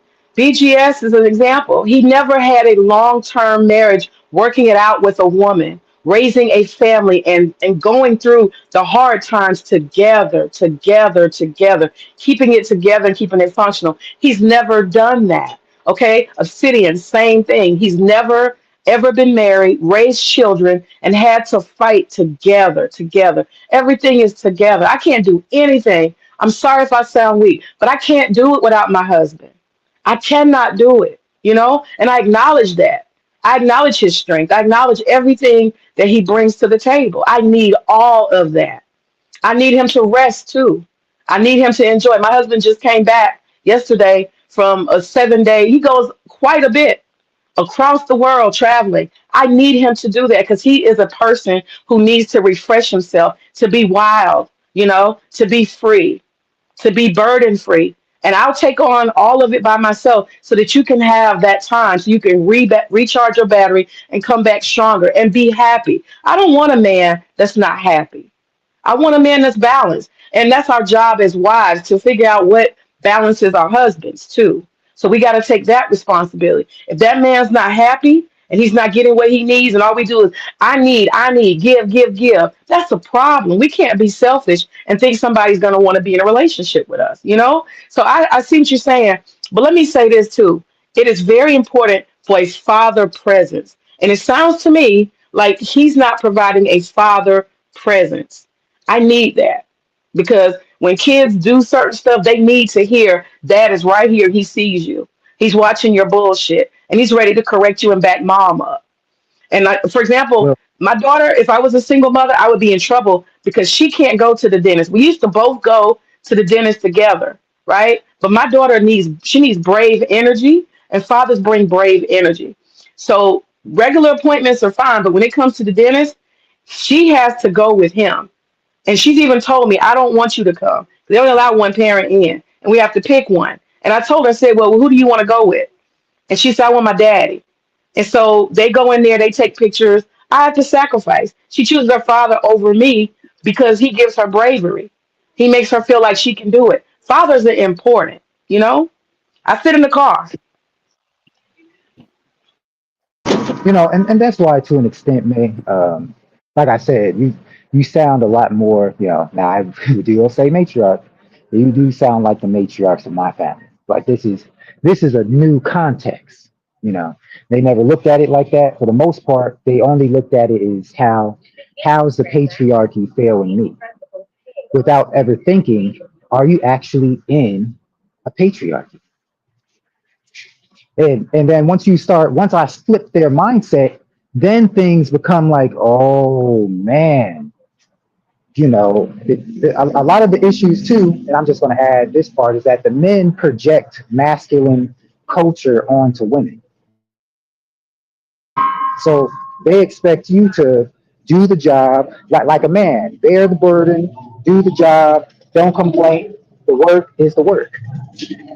Not understanding, wait, that this guy's trying to do. Okay, let me read Gabe's comment. Gabe says, I'm day to day with my kids.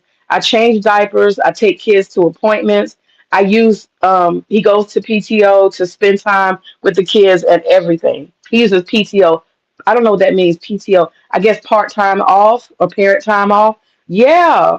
And see, I think that's the thing that's missing. You got a lot of these dudes like Kevin Samuels. They didn't raise children, and that's why I have reserve. I have reserve because they're not giving. They can't give. They never experience. These dudes like BGS, Obsidian, so many of these guys, they're not family men, but yet they have conservatives, and the only thing they know how to do is just say, oh, it's a matriarchy, women are a problem, fuck women, go get a foreigner. They have these very like dismissive. Kevin Samuels was a homosexual, you know what I'm saying? He was a feminine man, so he was never going to attract anything but masculine women to him. Some of these men are weak, and so they only attracted masculine women in their lives personally, and that part they don't want to acknowledge either. And being masculine for them is a cosplay. It's a cosplay for a lot of people online. Now, one thing I want to ask you, Ambassador, you said I remind you of the matriarchs in your family. I'm not matriarchal, so I'm curious, what is it that I've said or done? I'm opinionated, but what makes you think I'm matriarchal? I'm curious. You make space for trauma for aggressive matriarchs. All right? You make space for them. Remember when I said part of the manosphere for me is especially not that sphere, particularly the old man, right? I don't like, because we know he's shadow banned and it messes up people's channels. So that's why I say it like that. Is that a lot of times the women don't believe that when you make space for aggressive, traumatized matriarchs, that stuff doesn't rub off on you. Now with my wife, it's a lot Hold easier. up, hold up, hold up. Where did I make space? Wait, hold on. You can't just jump past it and go to something else. You said I make space for aggressive, traumatized matriarchs. Please, what women have come onto my channel that are aggressive matriarchs? I appreciate you, Mahogany. Thank you so much. It's not the women on your space, right? There's little things that I listen very closely. I don't listen to what you say. I think about all the things you could have said and why you chose that one. And some of yours, it was a recent one where before you went in on some of your experiences as a teacher. Now, once I knew you were a teacher, I was like, oh yeah, I know what your experiences are because I have so many teachers in my family, and I am connected to it. I know what your experiences are. You made sure to say, now I don't want to mammy, right?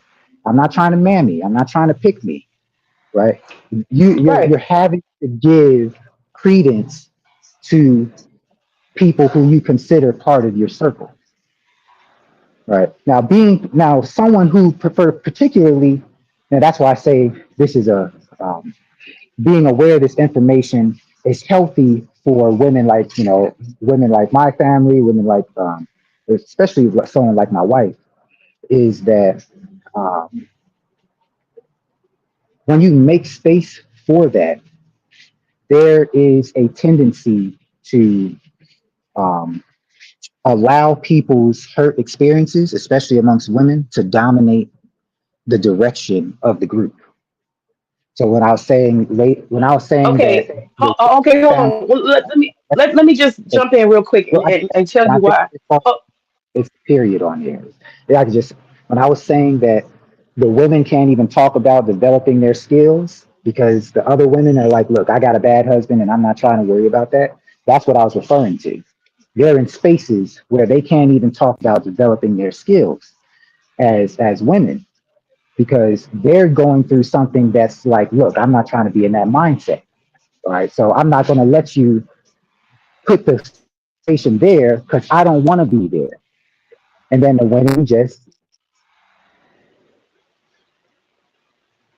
let's change the subject. With so and so, and that's where that stuff starts to bleed through.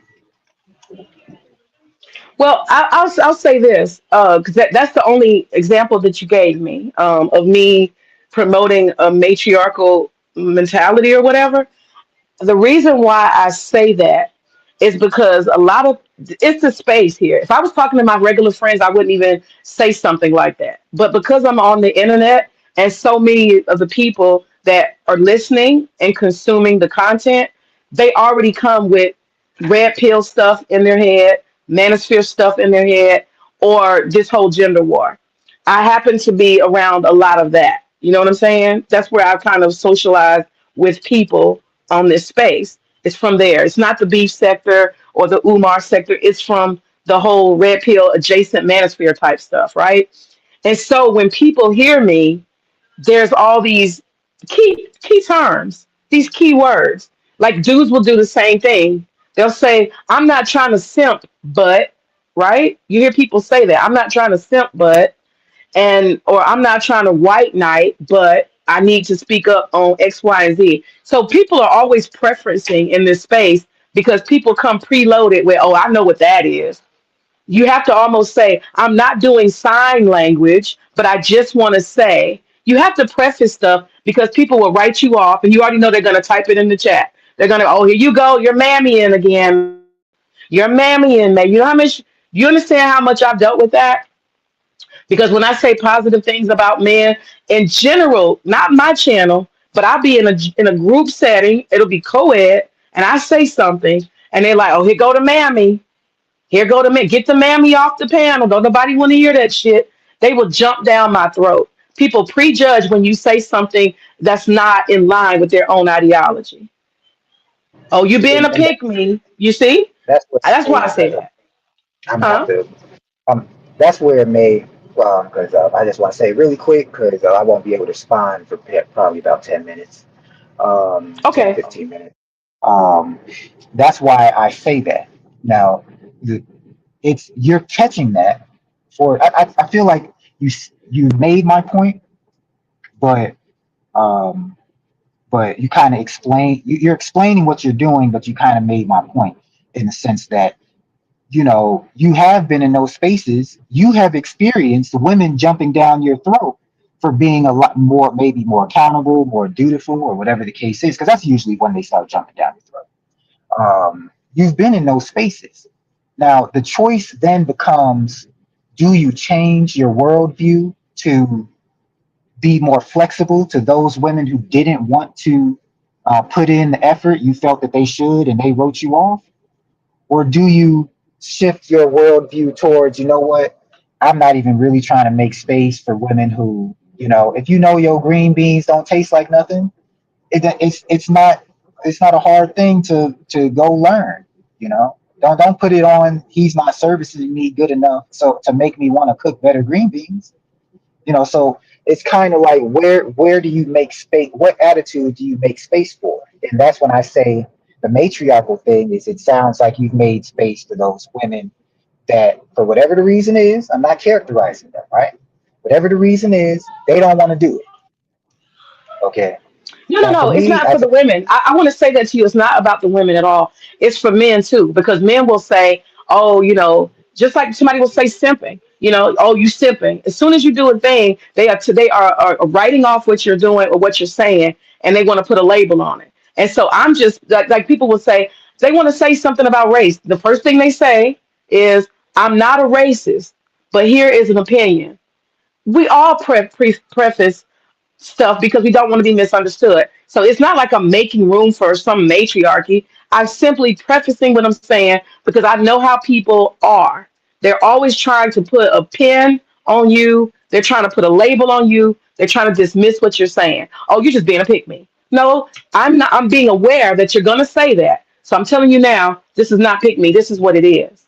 This is how I feel. And despite the fact that you might call me a pick me, I'm saying this anyway. I've said that many times. Y'all might hate me for saying X, Y, and Z, but here I am saying it.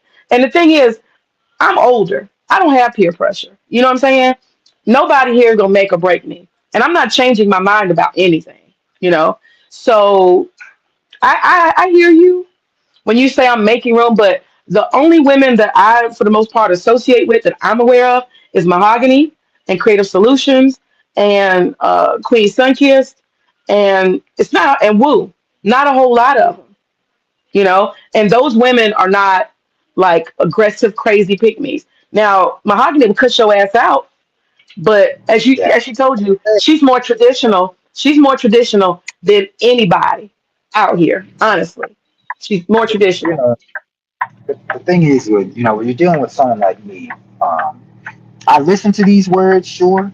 Once again, why I'm a supporter of the space I'm saying, but I really need to go and I need to start digging down and having you define what you mean by traditional and all these things. Like I hear them, but once again, I'm around a lot of women who until I gave them the context, they thought they were traditional.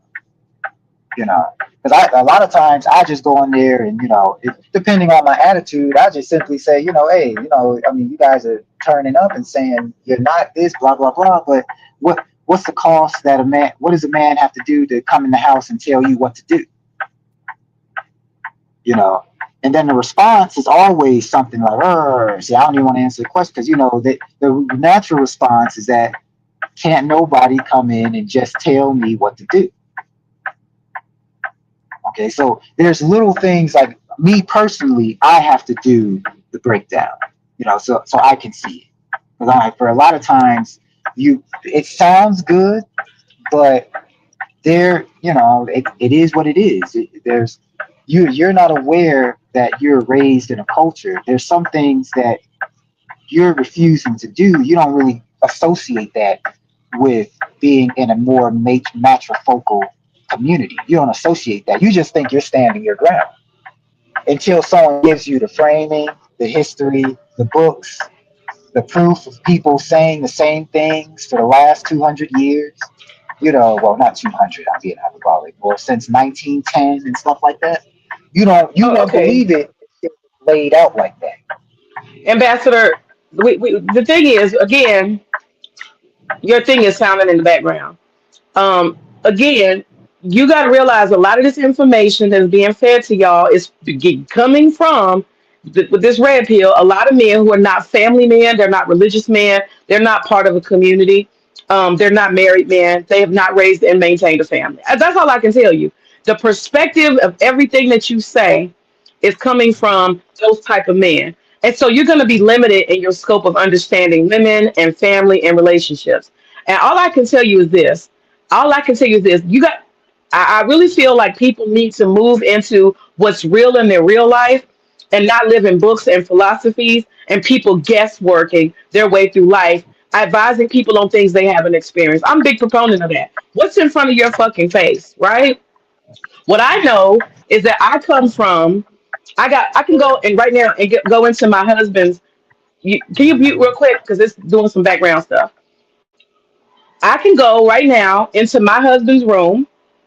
Okay, I call it my husband's room because I had to decorate to make him happy. But I can go in there and look on the. He told me no flowers, none of that pink shit. Da da da. That's the bedroom. That's why I call it his room because he made that clear on day one. That was part of the conditions.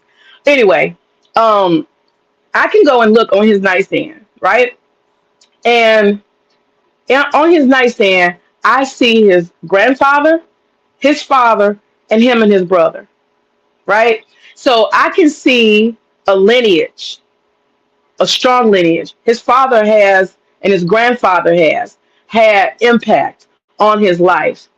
I mean, present always. Traditional family, good comes from a good family, mom and dad. So there's that. That's real for me. I know what they know. His family knows what family looks like. They're professional, educated, upper black, middle class people, decent. I intentionally married into that. Okay. On my side, the women in my family, they are women who are married. All the women in my family, I go back generations. I can go back 4, 5, 6 generations. I got pictures for all of it, up to slavery. I got that. Okay. So what I'm telling you is that a lot of the stuff that y'all are dealing with is y'all are choosing and mixing with people who don't have families that have these understandings already set up. That's a self-creating problem. I'll be honest with you, and I've said this, and people got on me before about it. And see, I'm prefacing. You hear me prefacing? I'm doing that even with you because I don't want you to judge what I'm saying. People have said I'm mean, but I'm going to say it anyway. I have said before that if my husband came from a single mother, he would not be my husband because he would not meet my standards. I come from a mother and a father that were married and waited 3 years before they had children. They didn't rush into it. They had an intentional family, a functional family, right? So, and the same thing, my husband should not seek out to marry me if I don't have a good family. So some of this stuff is self-created. And I say again, water seeks its own level, ambassador. And people can't be mad that the level that they're on, the family they came from, they can only attract a certain type of person. And you want some submissive woman who knows how to be a wife, knows how to be a mother, and she's functional. But did you come from that? We got to always go back and look at ourselves. Do we attract what we seek? Are we embodying that? Because water seeks its own level. And I knew I had to seek my own economic, socioeconomic equal. I had to meet somebody who was in the same quality of family, quality background. It's got to meet and match. It has to. I can't be with a poor man. And his family's not educated. I can't mix with his aunties and his mama and all them, and they can't speak standard. I can't do that. So part of y'all's issue is y'all are dealing with these men who don't know anything about family building, family selection. They don't know anything about marriage. They don't know anything about a household. And all this traditional bullshit, your tradition comes from your family. I can look at my husband's family and I see the tradition. I see my family and our traditions match. So that's the tradition, not some bullshit red pill traditional. The tradition in my family is men and women get together, they work hard together, and they keep their families together. They have children in wedlock, and they pass their values on to their children. That's the tradition I'm talking about. You know what? You know, because I'm gonna have to put balls to the wall and increase my productivity soon. So I'm just going to um, kind of end on the Okay. statement here. What it sounds like for me is that this is rubbing up against a worldview. Okay, because as I'm listening to you, I can hear I can hear what you're saying, but it's like, have I seen 5, 6 generations of married women who the women still have this position that we're talking about? Yes. Is it that the men are incompetent and stuff? No, they just simply think that the woman runs the house, and for the most part, they're just focused on the providing, and they help where they can, right? So is there's not this is there's this framing as if the men are like this is a world view for these people. It's not this framing as if they're inadequate or anything like that, right? So, when I'm hearing it, like I get it, and that's why, like I said, they're very similar. This is a worldview thing that I'm hearing. So you don't have to particularly look at it like that, right? But this framework that you're saying, where you're saying do it in real life, like I said, married, been with the same person since 14, married since 22. I'm a decade in of marriage with someone I've been with for 18 years. All right. Nothing but consultation, nothing but dealing with people in long-term relationship. I've had to back older people into the corner. This is just my life. I'm used to doing it, actually. I've been doing it for a long time. And with the old man, I mean, that research now is really hard to get from my vice grips at this point. So um, I understand it. Um, this perspective that I'm bringing is for a different level of vetting. And if that level of vetting did work for you, um, that is fine. And I'm not trying to go against that. I've With this framework that has been given by the old man has increased my level of vetting for this, for especially for young men, especially in this situation, because this woman I'm talking about comes from three. Uh oh, your voice cut out. Recent Your voice cut out. the most recent Hello, Ambassador, your voice cut out. All right, my headset had to reset. This generation, this is really actually this X generation of women that kind of shifted the narrative more, So there's a little bit more things to filter out. So, there's narratives that now have to be dealt with that the men are unequipped to deal with. They don't know what to do with it, honestly. So like I understand it, and I am coming with that experience, and probably when I'm 42, probably same age as other people, they're 10 years in, I'm 20 plus years into marriage, and consultation and all this stuff. So I just say that to say that, look, if it worked for you, that's fine. But the framework the microscope that's being given is a legitimate tool that is being applied to, well, for me, I'm applying it now. I think it's still Well, I young mean, I for. don't understand why a lot of people though, if it's all that, if all these books and stuff is all that, my question is why haven't these guys that profess all of this shit? Why don't they have? Why aren't they patriarchs? If they seek I, patriarchy and they want to talk about patriarchy, I'm just saying the proof is in the pudding. I mean, you can't argue with that. I'm just I saying don't. if people are promoting traditionalism, they're promoting patriarchy, they're promoting all this stuff, then they should be a I man don't. who's been married for 20, 30. Just hear me, 20, 30 years, right? To a dutiful wife. They should have a stay-at-home wife who they can say she never had to work.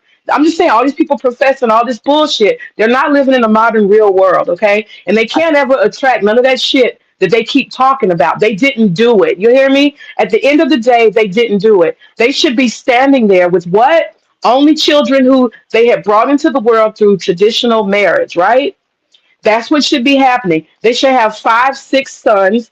They should look like Trump, actually, if you think about it, right? They got 5, 6 children and they provided for all of them. They raised their children, stayed married, stayed functional. Now they have another generation. They're surrounded by 15 grandchildren who were all born into wedlock. Who's doing that? And tell me that, Right, Ambassador. Who's doing right, it? right, Where's that right. patriarch? Where in the black manosphere can I see a This, patriarch? this is where I'm saying that, I'm gonna Conversation. have to change. Hold on. I'm gonna Let have me finish. to, You gotta go? you you're kind of running, and yeah, I need to get Okay. back to do what I need to do. So, Okay. I'm hearing I what you're appreciate saying, you. but I appreciate you. this is the difference. This is the difference here is that No, I wait. can No, don't stop me and then keep. I want you to tell me where's that I'm just patriarch? I'm Where just is he? responding. I'm responding to you because you're giving me the question, but you're asking the question like 3, 4 times.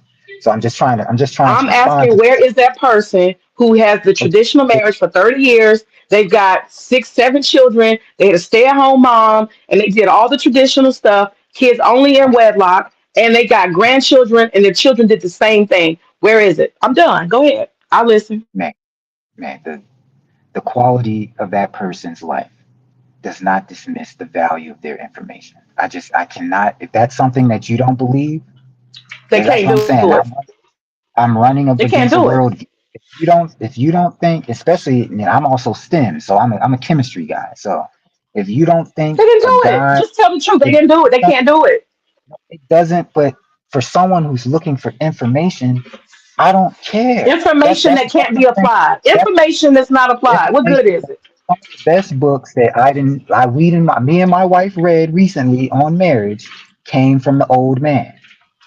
I'm asking you, where is the Came, results, brother? Where are the results? I'm asking you out of the whole manosphere, where's this big ass patriarch? Where is he? I want to know. I Meg, want to meet the motherfucker. Where how is much he time? at? How I'm much not time does talking it take? about BGS. I'm Hey, not talking hey, about BGS. how much time does it take to build what you just said? A man who knows he's going to be a man and he's No, determined no, to no, be a no, no. patriarch, he would have A started family planning his that life. no, I'm answering your no, question. He would have started. no, you're changing the framing. You're changing the framing. You said a No, I'm man, telling you, family, a man saying a who man, knew that he family, was a and patriarch grandchildren who all love would have him, planned his life accordingly. that looks like Trump, who's 80 years old. I'm asking you for what the framework you just gave me. A man, kids, grandkids, all love him. He provided for all of them. How long does it take a enough man to? to enough to be directing young men. He would have to show me some shit like that in order to be Okay, giving advice to I, a whole generation and I, leading men. He'd have to be able this to show me that shit. Hold on. You want to this is talk patriarchy? Show me where your work is. Where are your this is results? That's what it this is comes down to at the end of the day. At the end of the day, no matter what you say, no matter how many books and scholars and PhDs, I'm not talking about BGS. I'm telling you that the man who promotes patriarchy, he needs to have those fucking receipts. In order for him to be an elder who has tried true and been through the fire and proved it's possible, he needs to fucking embody it. That's all I'm saying. Go this, ahead. this, like I said, this is a worldview at this point. You gave me a framing that takes at least 65 years to build. The manosphere has been around for 10 years. The answer is actually in the framing you're giving. This is still new. So, I mean, No, from there, no. I can't really, if you don't think that that's reasonable enough, that information that's only been widely available for 10 years is not going to have a result that's created over 65 years of work, like I said, it sounds like a worldview. I'm not trying to change. My father's a But patriarch. My father's a patriarch. I'm talking, My father's you're that dude. I'm talking, just saying. you're So don't talking sit here and about, act like it doesn't exist. Don't sit here and oh, act you're like it talking, doesn't exist. My father's a have, patriarch. My you're talking about, father-in-law. Hold up. I mean, you're not getting out of this. all My right, all right. father-in-law. My father-in-law is a patriarch. My father-in-law is the same thing. I'm not telling you something I don't actually see and know about. So We're don't talking tell me about it can't exist and there's no framework. we're No, talking about I'm just saying manosphere, men who are into right? patriarchy That's what we're and they say talking they're about. traditional, they should have some fucking results. I know real talking men who are patriarchs today, right now, right now. about manosphere dudes. The manosphere's only been around for 10 years. You're talking about manosphere The dudes. That's the manosphere is made up. It's false. That's what I'm telling you. There are real men who are out here being patriarchs and had nothing to do with the manosphere. Do you understand that? Nobody needed the manosphere. Men who wanted to be men, they would be men. They would be patriarchs. They naturally okay. do that shit when that's what they're designed to do. You don't need a manosphere to be a patriarch, honey. You don't. That's a Have lie y'all information. being told. You need to have information on the environment that you're trying to be a patriarch in.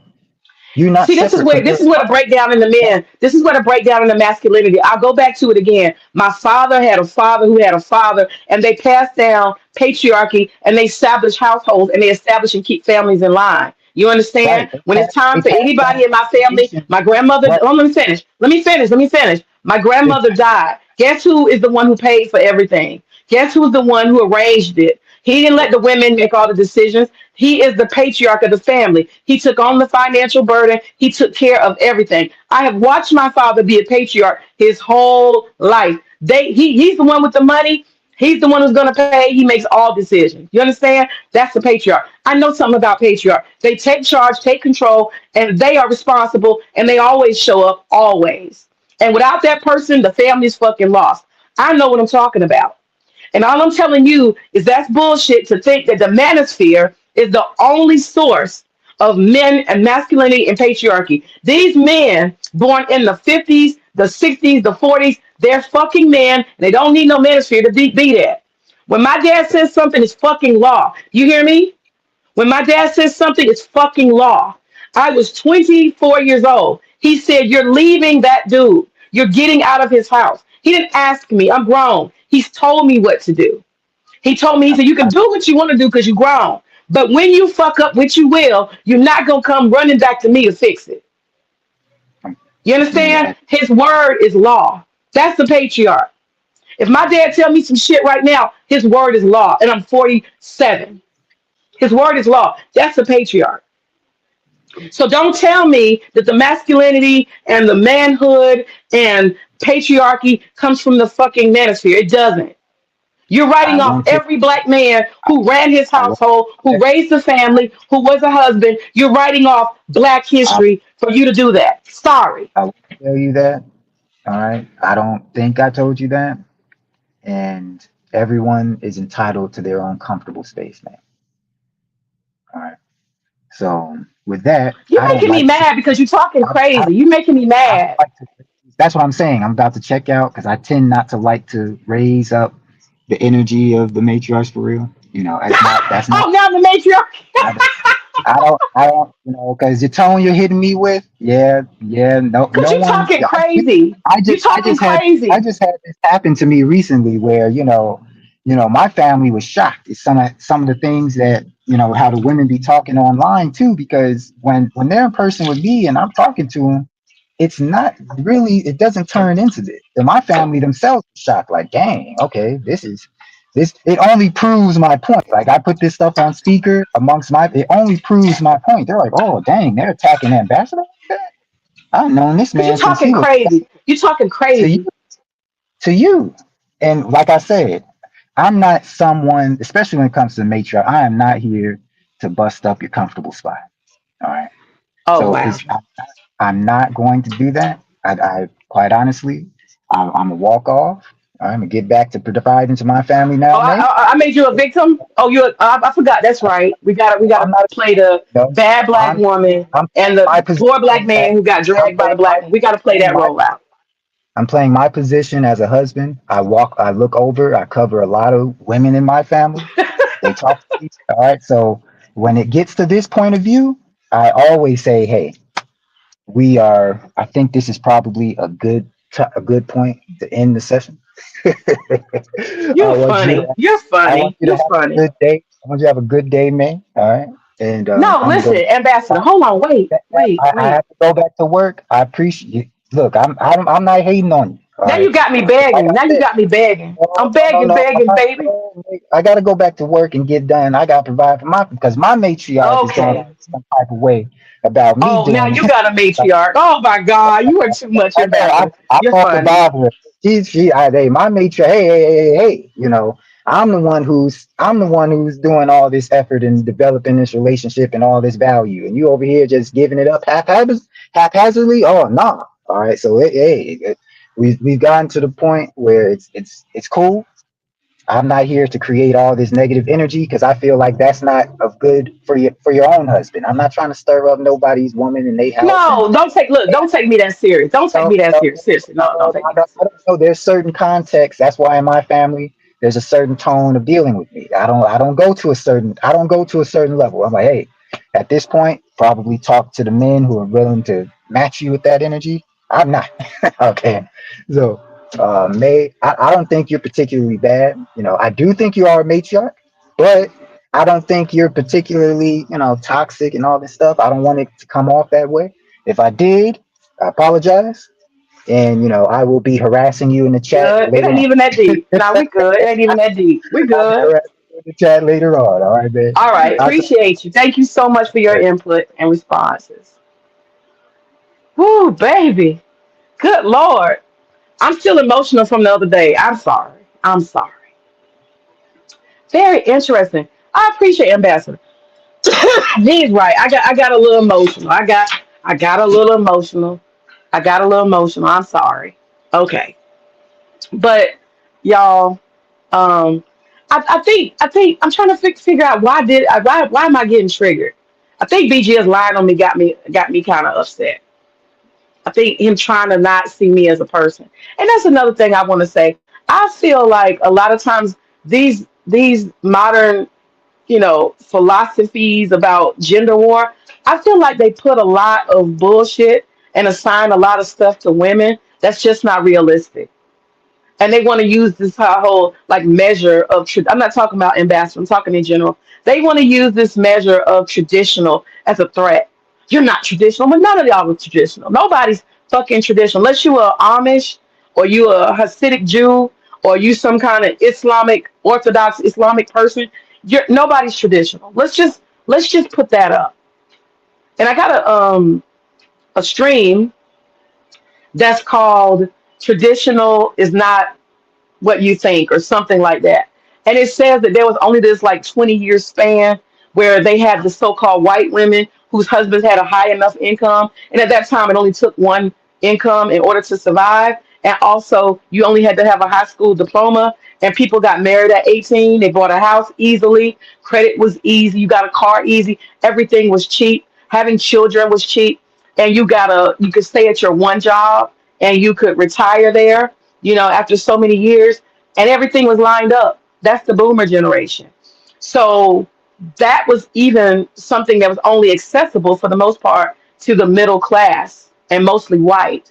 But tradition has always been men and women work together, either in the home or outside of the home, to bring bread to the table. That's actually traditional.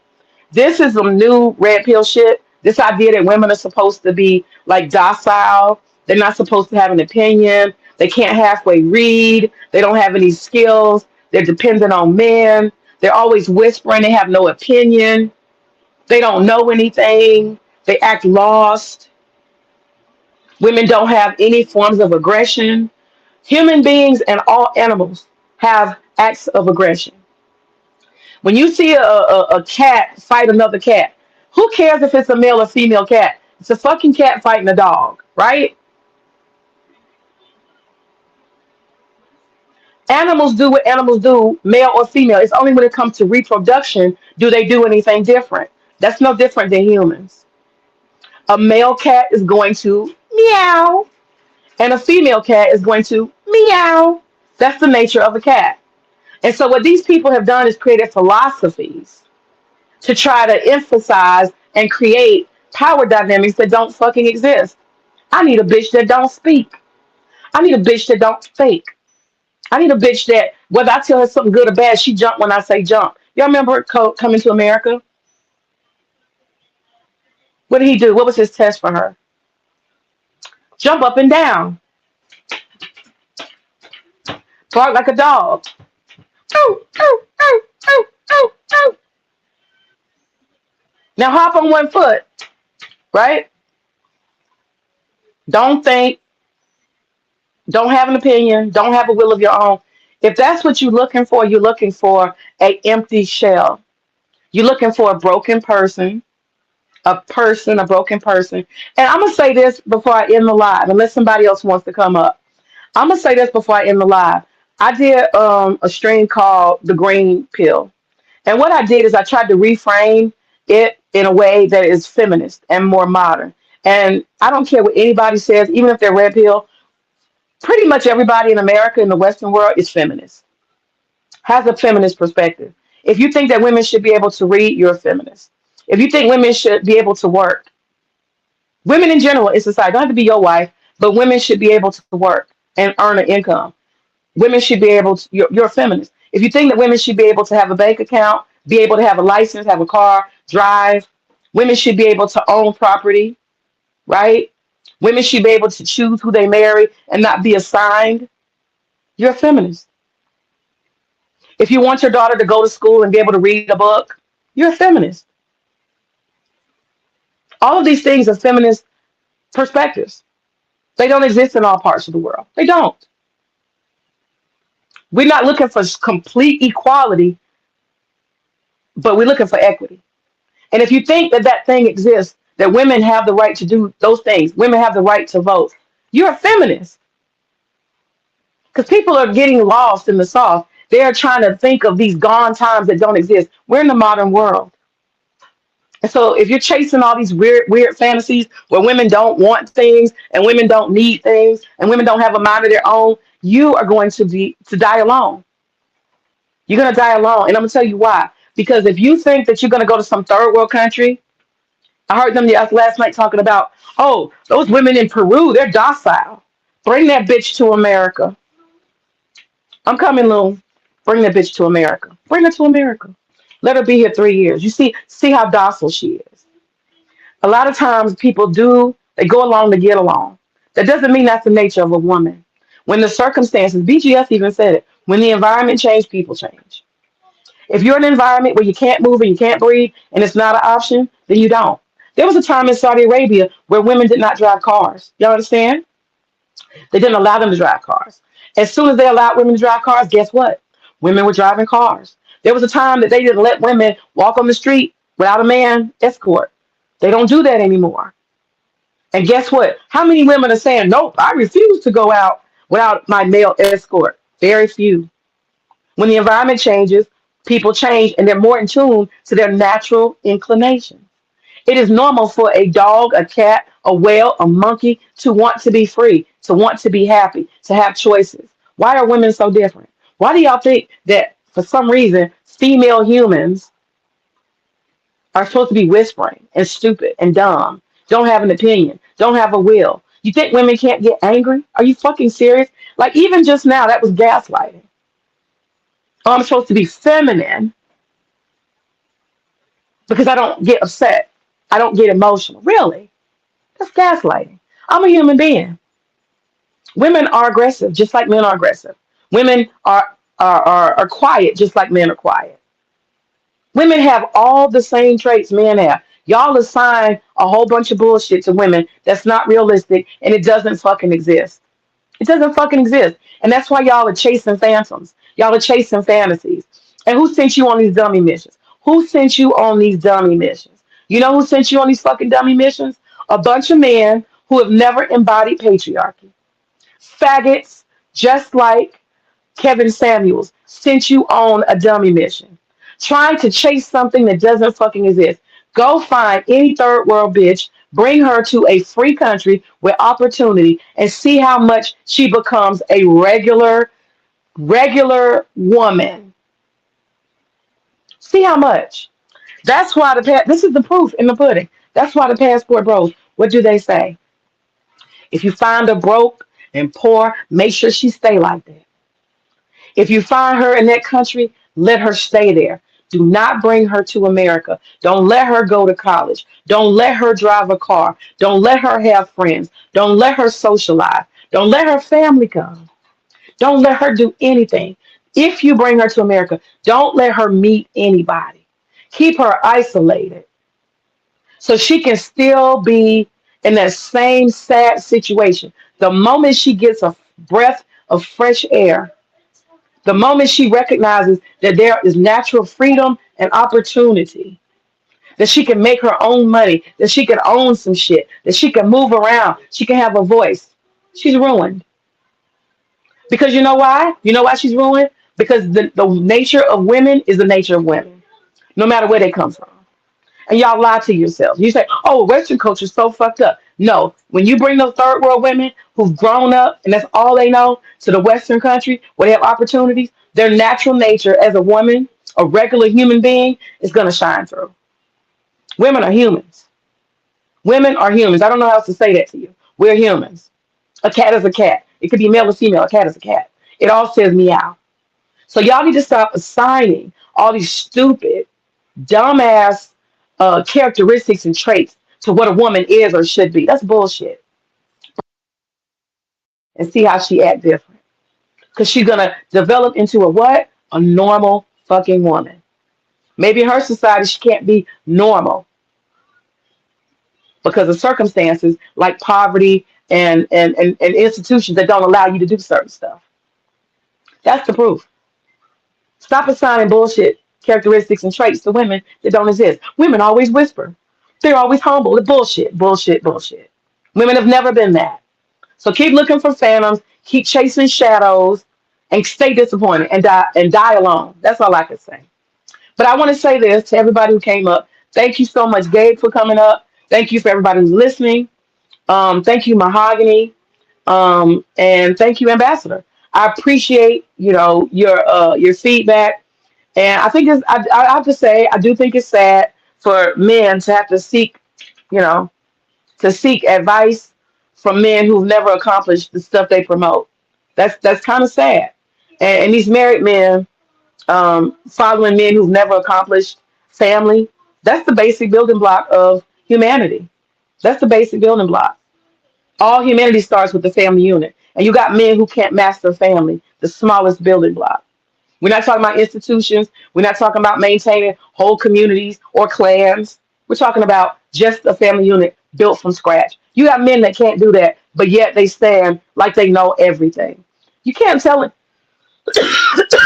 You can't tell any man anything until you've mastered a home, a household, a marriage, and a family. There's no excuse for not being able to. There's no excuses. There's no fucking excuse. Men been doing that since the beginning of time, and y'all listen to men who can't do it.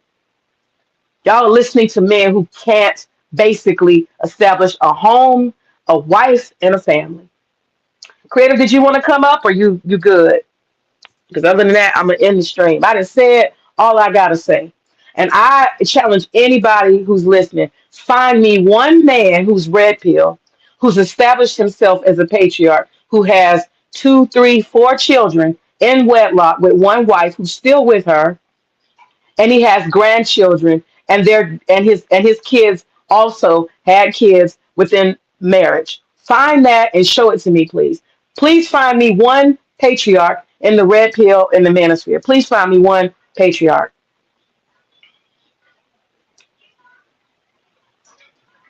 Hey, lady, what's going on? I've been going off, girl. What's up? I was like, let me come up and show May some love because she be giving everybody the smoke with all these topics. Girl, these folks got me stressed out with this craziness. Wow. I But yeah, appreciate you. I was listening to you and I was like, you're right. And you know what's sad? Some of these guys actually need women in their lives. You know how people say like you're supposed to need somebody, but no, they actually need somebody. Want versus need. Some of these people don't even like cook for themselves. Like, they're suffering. They have like health conditions. They need somebody to hold them accountable and be there by their side. And they're missing that. Like, you had a couple of guys that came up on your panel, May, Uh-huh. and who had some health conditions and they Girl, wanted you a ain't woman. lying. You ain't lying. You ain't lying. And you know what? And that's why I did that green pill the other day. Because I think they don't have anything else. Nobody's offered anything else. And I'm not saying like anybody's gonna fucking see it. I'm not famous, not trying to be famous, and I don't care if anybody really sees it. But I thought it would be worth the effort, and I came up with that idea of the green pill, and I talked about that. What you're talking about right now, it flows into what I was talking about women being magical. You know, um, women are a blessing.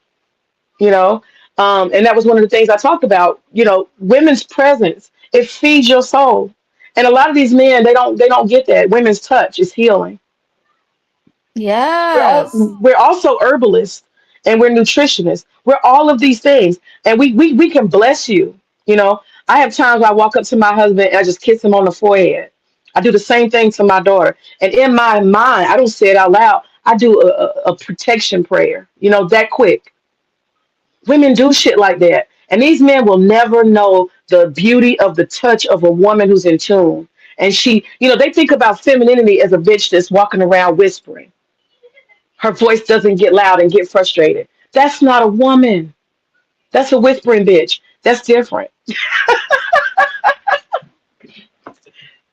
They have to understand that there's a lot of people in this world, and some people, well, they harbor feelings, and they carry around that stuff. And there are people who are like that. They're very hurt, and they become the people who hurt people too. Like, I've seen these women, and you'd be like, oh my god. But some of them have, they have psychological issues, but they look real good, from the outside, Mm-hmm. if that's what you're looking for.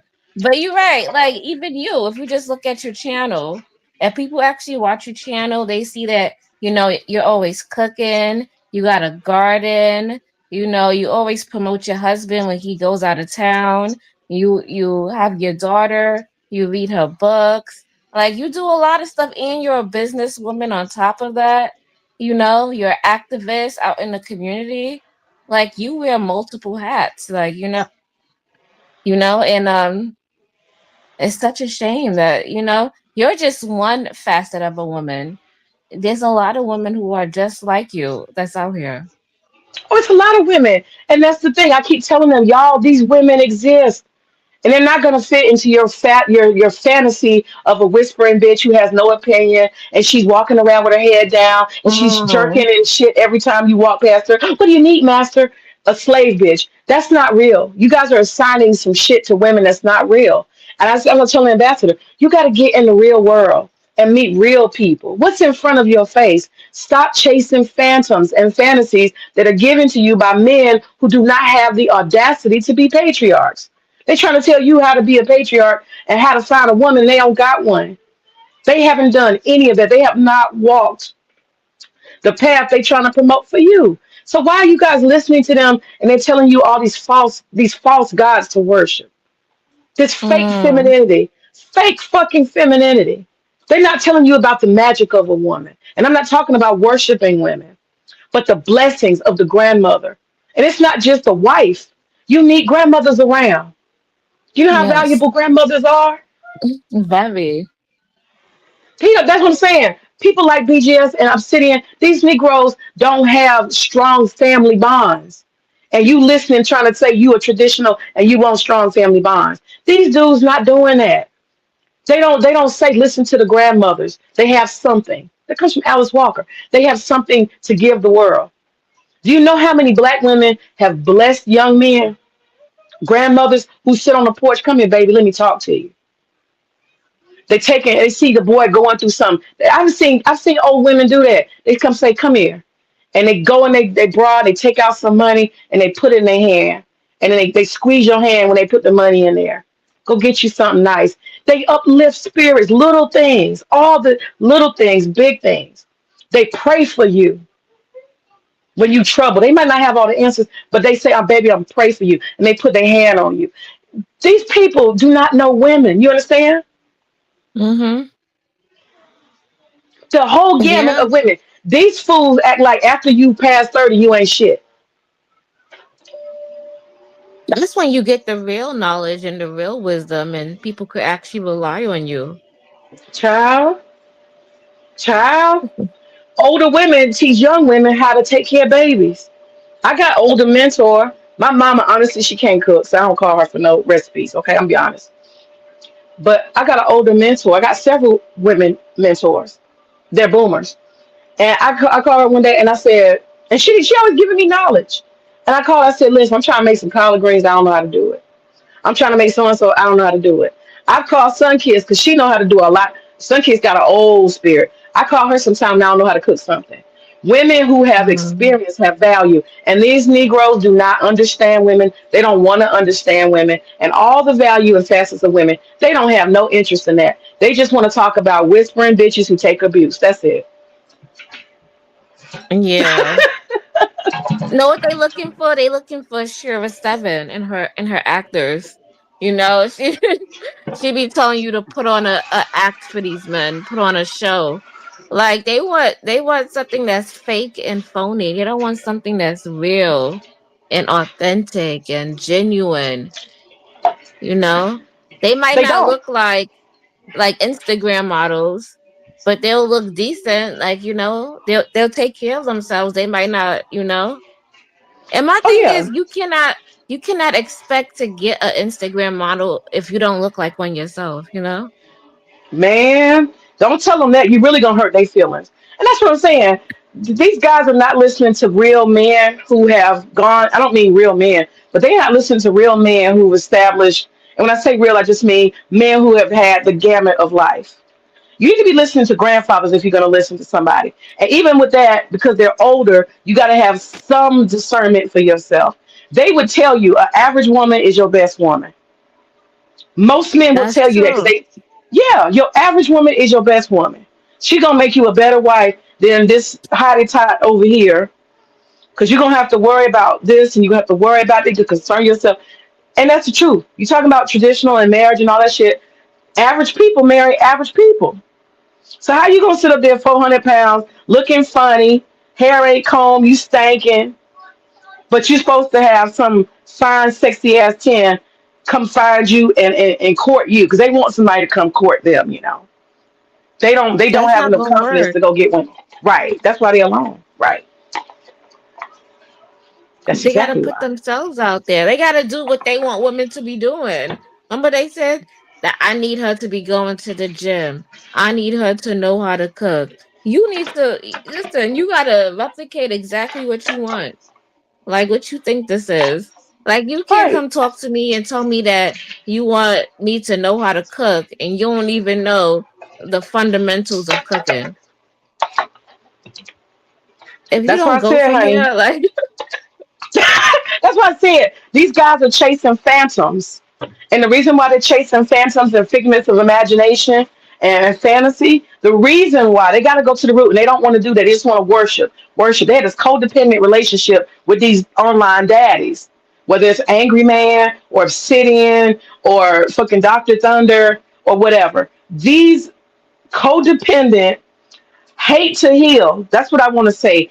Hate to mm, heal dudes, trauma attracted dudes. They need to have this revisiting and trauma. Even with Ambassador, you can hear it. He keeps wanting to revisit victimhood. Even he tried to pull that shit on me toward the end. Oh, I know I got to walk away because the matriarchy's waking up in you. I'm starting to be a victim of the matriarchy. That's what he's oh used to. my He's used to his gosh. trauma. He's used to his trauma. He's surrounded by women. But it's so ironic because he marries a woman who comes from a matriarchal family. Well, what the fuck do you expect? And I'm not against patriarchy or matriarchy. It is what it is. You know, it is what it is. I think, like I told him, I come from a patriarchal family. That's all I know. And naturally, I'm attracted to a man who comes from a patriarchal family. It works out. It fucking works out. It matches. I think that's going to be a conflict if you sometimes have a matriarchal family versus a patriarchal family. It might not, you Ah, know. I you know what? Cause listen, cause I'll probably consider myself matriarchy, but that's because I had to get it on my own, and I'm not gonna lie. I've seen my mother struggle. I've seen my aunts. I've seen them go get it. I've seen them have to figure it out, and they didn't have any help, from their counterparts. So a part Hmm. of me kind of take that on just a little bit, but to be honest, if I have a fully functioned smart man that's capable, Hmm. I'm not gonna be doing all of that because I know that he's capable and he could do it. But if you don't have the confidence and you're not coming with it, I can't. I'm like, it's like, it's like something inside me is telling me I cannot rely on this person. Right, you gotta have a backup plan to the backup plan. You always gotta And check and look. I what? know. It's sad, but yeah, it's the truth. That's just the way I operate. And I don't know how to, like, that's just the way I am. Like, if You're you come and supposed to you be step like to that. me, You're supposed to yeah, be that's like that. just. But if you're fully, but I get mad too. If I'm dating a guy, or if I'm with a guy and he's not paying, or he's not, established, and he's not working, yo, that shit does something to me. But especially women, it does something to you in your femininity. I can't speak for all women, but I know for Black women, because I've spoken to a lot of them, just to see your Mhm. man not going to work and you going to work, that shit does something No, to you. no, no. Creative. That's not supposed to exist. That's not that. No, there's no order in that. A man who, see this. That's just where I'm. Let me not push my agenda on other people, okay? But Go I will ahead. say this. I'll say this. There's a sense of order I think that's missing. Right now. And when I say that, everybody could just be single if they want to be. They don't owe nobody, and they don't have to be in a relationship. Nobody has to do any of that. But if you're somebody who chooses to want long-term relationship, whether that's marriage or not, if you choose to want long-term relationship, in my mind, you have to start off whole. Maybe I'm being too idealistic, but I think you have to start off whole.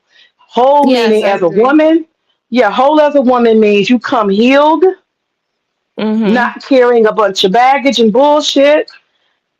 And coming whole means you are an adult who has maturity and you're functional at your fucking age that's appropriate. And not only that, you have your money and your education, or at least you're working Mm-hmm. on it, an age appropriate level of maturity, and all of those things. To me, that's coming whole. You're missing any part of that career, a path, a plan, sanity, and peace of mind, and functionality and maturity. If you're missing any of that, you're not whole. And so, in my mind, you need to go work on being whole until you have what it takes to actually enter a relationship. When you come half-assed, not having a job, not having a plan, not having a career, you No, are no. just fucking off. Oh, I know what you mean, Huh? but I'm just saying for any woman, we don't necessarily want to see a man not working, or at least working on himself or being productive. And He's not and we whole. out there, huh? He's not whole. Yeah, you're right. He's not whole. But it especially does something to us because we feel like we're not being honored. Like he's supposed to be out there working. Why am I out here doing all of this? And I have a fully functioned person who could assist and help. That Well, shit that's where fucks Shira with comes you. in. No, it's not supposed to fuck with you. You're supposed to ignore him. You're supposed to You're ignore him. supposed to He's not supposed to ignore. get. Yeah, you're supposed to ignore him. That's your fault. You're supposed to ignore him. You're supposed to be like, oh, you're not whole. Mm-mm. You're not functional. Mm-mm. You need to go, how they say, go back in the oven and bake a little bit. You need to go bake. You're not Yeah. ready. And that's the thing that Shira, I love that about her. She's teaching women to have standards. And not giving to no emotions. Fuck all them emotions. Fuck all that. He's cute. He's loving. He's got potential. Fuck that. You're not Betty Builder. He got to come whole and get the fuck on. I'm with that. I believe that. And I don't Yeah, that's what care. I'm saying. But that's where that comes from. That's where, people get mad and they just, because nobody wants to deal with shit like that. That shit is not cute. It's not cute. It's not something to be glorified. And nobody, Nothing, that's embarrassing to nothing, even talk about. girl, nothing in me allows me to even entertain. Like, I can't. I can't talk to you. I can't let you text me. I can't let you get my phone number. I can't let you be in my face. You got to impress me. Think about that, creative. Impress me. Mm-hmm. Impress me. And I need to impress you too. But I need you to impress me. And if I'm not impressed, we don't have nothing to talk about. Nothing. There's no Exactly, conversation. exactly what you just said there. So when these guys don't know about cooking, they don't know about their health, they're not even trying, they don't care about just those fundamentals. I get turned off like real fast. And see, that's natural. But these people online, they'll try to shame you for your natural state. That's natural for women. And like I was saying with the green pill thing, women, we collect shit. That's what we do. Women are collectors of shit. We like to collect shit. And a man who can help us collect shit, we love. That's just a fact. Yes, They call it yes. hypergamy. You call it hypergamy, you call it diplopergamy. You can make up whatever words you want. Women are not gonna change. We're always gonna be there. We collect shit. Just like a beaver builds a dam, we collect shit. That's what we do. You 100% right about that.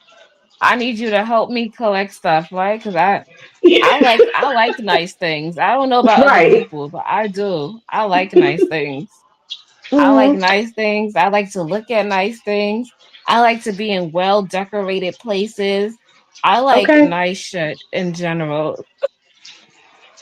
Yes, we like to collect nice dinners. We like to collect nice meals. We like to collect nice pots and pan sets and nice homes. We like to collect a lot of shit. And it's not my fault that I like to collect stuff because you can't help me collect stuff. That's not my fault. I just don't need to talk to you because you can't help me collect.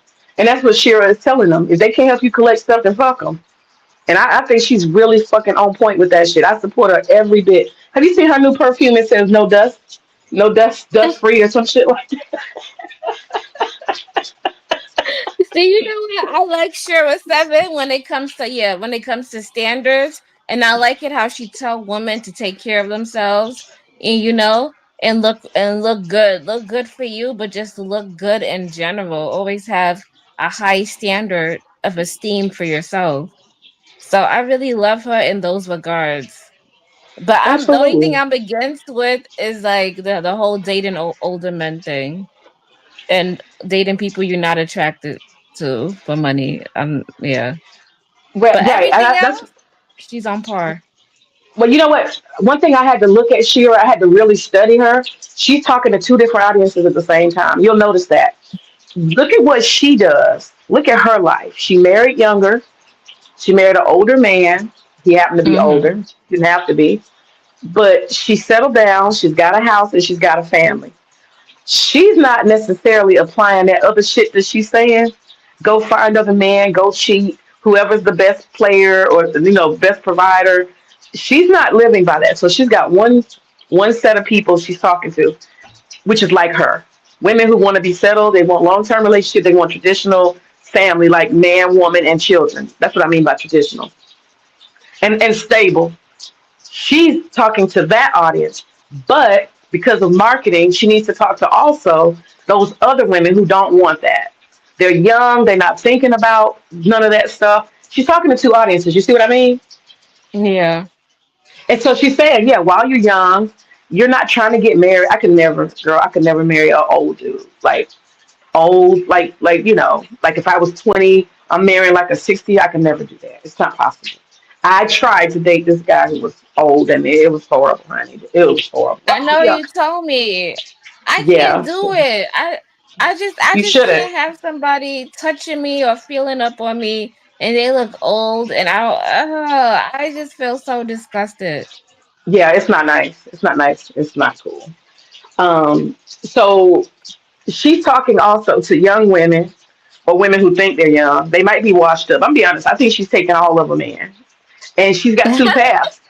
She's got two paths, and so she sells that high self esteem. I bet you, just like the manosphere, I bet you if half of them bitches came from behind them avatars, you'd be like, girl, now you know goddamn well, ain't nobody finna buy you no damn Mercedes looking like that. You know what I'm saying? If we keep it Mhm. real. So she got a lot of women Yeah. who are in fantasy too. She got a lot of women who are in fantasy too. But the bridge could be, she say, find your equal. Anytime you find your equal, you're gonna be okay. But when you trying to elevate and when they say level up, past, come on now. But for those who are very young, they have time to play. If you're 20 and you're in college and you need somebody to pay your tuition and you're willing to do that, semi prostitute, if that's your morals, she says go for it. So she's talking to two different paths, in my opinion. I don't like that Yeah. deception and lying shit. She's like, oh, well, just tell him you're over there with so and so. You ask him for a diamond necklace and he said he'll think about it. She said, just get on the phone and call your other guy and go on over there. And when he asks you what you're doing, she said, nothing. She promotes lying. But I Yeah. ignore that part. I agree with you. That shit is trifling. But she has that for the trifling women that want to come over there, the ex strippers and shit. You know. But you know what? Part of me is like water seek its own level because even the men be lying and doing a lot of stuff too. Hell yeah, So so I ain't even mad at girl. her. No, I'm not either. I think she's right. And just like them dudes, you got some functional dudes in the crowd, like Ambassador, he's functional. And then you got some motherfuckers that they don't even need to think about a woman because their ass is so backwards, fucked up, emotionally, physically, they fucked up. They need to go work out. They need to go to the dentist. Like Obsidian, you need to focus on finding some teeth, honey. Before you preach to any man, find you some teeth in your mouth. Okay? And that's what I'm saying. These dudes so desperate for a daddy. I couldn't let a man who has no teeth in his mouth talk to me about anything about success. You see what I'm saying? You don't have teeth, nigga. Yeah. Where are your teeth? Where's your priority to look decent? You telling somebody to put a suit on, you got a suit on with no teeth in your mouth. Come on now. Seriously. But these And dudes are then so no, lost. Hmm? it's always the people who don't even look the best that be talking down or trying to, promote their ideology and they not even living proof of what they say. Girl. And that's the code. That's why they online with the shit though. That's why they online with it. That's why they online because they can hide behind their avatar. Girl, you should see some of these men in the ministry. I just sit in the chat sometimes and I be listening to them and watching what they say. Every man in the chat swear he making $1 million, girl. Have you seen that shit before? They all They swear they making don't. $1 million. Child, I know that. The probability ain't even on their side. A black hole. Oh, so we got 200 men in the chat and all of them are millionaires. Okay. All right. You know, and oh yeah, I gotta go work out with my guy. I gotta spar. You ain't, yeah, nigga. You got a damn 9 month pregnant stomach. You ain't sparred. You ain't doing no kickboxing. Stop lying. But let them tell it they're all in shape. They all got muscles. Let them tell it they're all millionaires. Let them tell it they all got girls and they flying all over the world and they got private jets. Girl, please. Girl, bye. They're funny. Yeah, they are a total mess. It's sad. It is They sad. should pick up the women that are rejects also and date them. Girl, that's the answer. I said this before. I had a friend I met at a retreat. And I mean, I'm just not, she's my sister. I'm not trying to be funny, but she's actually unattractive, highly unattractive. Okay. Physically, Hmm. highly unattractive. And, you know, she's who she is. You are the product of your DNA from your mother, your father. There ain't nothing you can do about it. And a lot of times women, when we think about it, if you put a picture of our dads beside us, we look just like our dads. Most of us, Hmm. more than our mothers. A lot of times, I look just like my dad. My daughter looks just like her dad. So we are absolutely a product of our parents. That's nothing you can do about it. You shouldn't be ashamed of. You are who you are. But in this world that we live in, if you happen to be an unattractive person, the best thing to do is find your equal who will love you at your level and accept you at your level. And my friend, honey, she found her the dweebiest, corniest, cheesy, funny looking dude. But when you see them in pictures, honey, they both think they have hit the jackpot. You hear me? Hmm. That is sweet. That I think that's It is sweet. adorable. It is sweet. It is so sweet. And they both be sitting there and walking or doing whatever they're doing, showing each other off on Instagram. And you just be like, wow, it's possible for every, how they say, somebody for everybody. Hmm. But she would be single if she was thinking, oh, I gotta have me a 6 foot man with 6 figures, and he gotta be fine as fuck. He gotta look like Tyrese. Honey, she would be single forever. Something in her That's knew, true. child. Something in her knew. I need to meet somebody who likes me like I am. And she met somebody who likes her like she is, and he likes her, and she likes him, and honey, they've been married for like probably 5 years. So that's what I'm saying. We've got That real is people. beautiful. It is beautiful. We got real people in this world, and that's what these people don't have. A lot of these online motherfuckers, the BWE too, they don't have real Hmm. people in their lives. They don't have real friends. They don't see real people. They don't see how people work through their stuff. My friend didn't sit around talking about, I don't know why men are so low down. They don't want me and getting bitter. No, she found somebody who likes her. and she likes him, and they worked it out. Or, or you could Huh? improve yourself. If you don't like the way you look, or you find like you could always improve yourself Yes, absolutely. with If you, money. That's yep, you could always you go to the gym, you get like get a new hairstyle, you can get some skincare, you can learn how to put on makeup, you can yep. eat better food. There's a lot of You can things you can do be just to more, yeah, improve. be more active, outgoing, be a more friendly person. Sometimes confidence is everything. I've seen some people who are not attractive, but they are attractive because of the attitude. They're outgoing, uplifting. They make everybody feel good. They're the life of the party. You know what I'm saying? Mm-hmm. So it's not always about physical either. It's about confidence. I went to school with this guy named Coley. Coley was ugly. He had bad acne, but honey, he was so confident. Women loved him. Child, he had to beat the women off. Coley was not cute. That is sweet. Honey, all the women love him. All the women love. I remember that about him, and I was his friend, so I would just be looking because I'm literally like, what do you call it? What's the word when you have somebody and you just friends and platonic? Because I was a platonic friend, I would just look at him and I just be like, how in the hell do these women not see how ugly you are? They are going crazy over you. And I realized because he was slim, but he was just not attractive at all. Bad acne. Honey, them women did not see no acne. They didn't see nothing. That nigga was the life of the party. He's a dude that walk in, everybody like, oh, Coley's here, you know? Everybody liked him. He was a likable motherfucker. And a lot of these dudes, they not likable. And that's the thing Mm, that these dudes is never gonna tell you. They're not gonna tell you, hey man, you unlikable. You just fucking unlikable. And money is not gonna change that. Even the that is exercising ain't gonna true. change that. Yeah, fucking unlikable. They always tell us that in business. They was like, if people like you, they'll do business with you. If it's So good, true. if yeah, if the product is good, they will do business with you because they like you. If they don't like you, then I don't know. Yep. And see that you're But right. yeah, Glad you made that connection. Sales. mm-hmm. You have to sell yourself to the opposite sex. And you got men and women that don't want to sell anything. They just want to sit there like I'm on the shelf. Somebody come get me. You gotta sell this shit. Yeah, because I had a client and my company done fucked up. Because you know how these companies try to take shortcuts nowadays.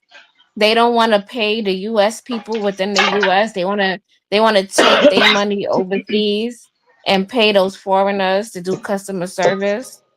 Oh yeah. And those people just fucking up your paperwork, just fucking it all up. And the Wow. guy, yeah, and the guy was like, the he. So basically, they messed up his paperwork, and he still continued to do business and try to remedy the situation with me.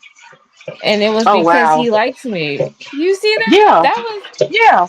I was like, damn. Most people would have been like, fuck, but he really fucks with me. That is what's up. That's a great analogy, creative. That's a great analogy. The idea of sales is very similar to relationships. That's a good point. Because I think about it too in business. I do sales, and there's Mm-hmm. lots of companies here. You know, this place is flooded with businesses like mine.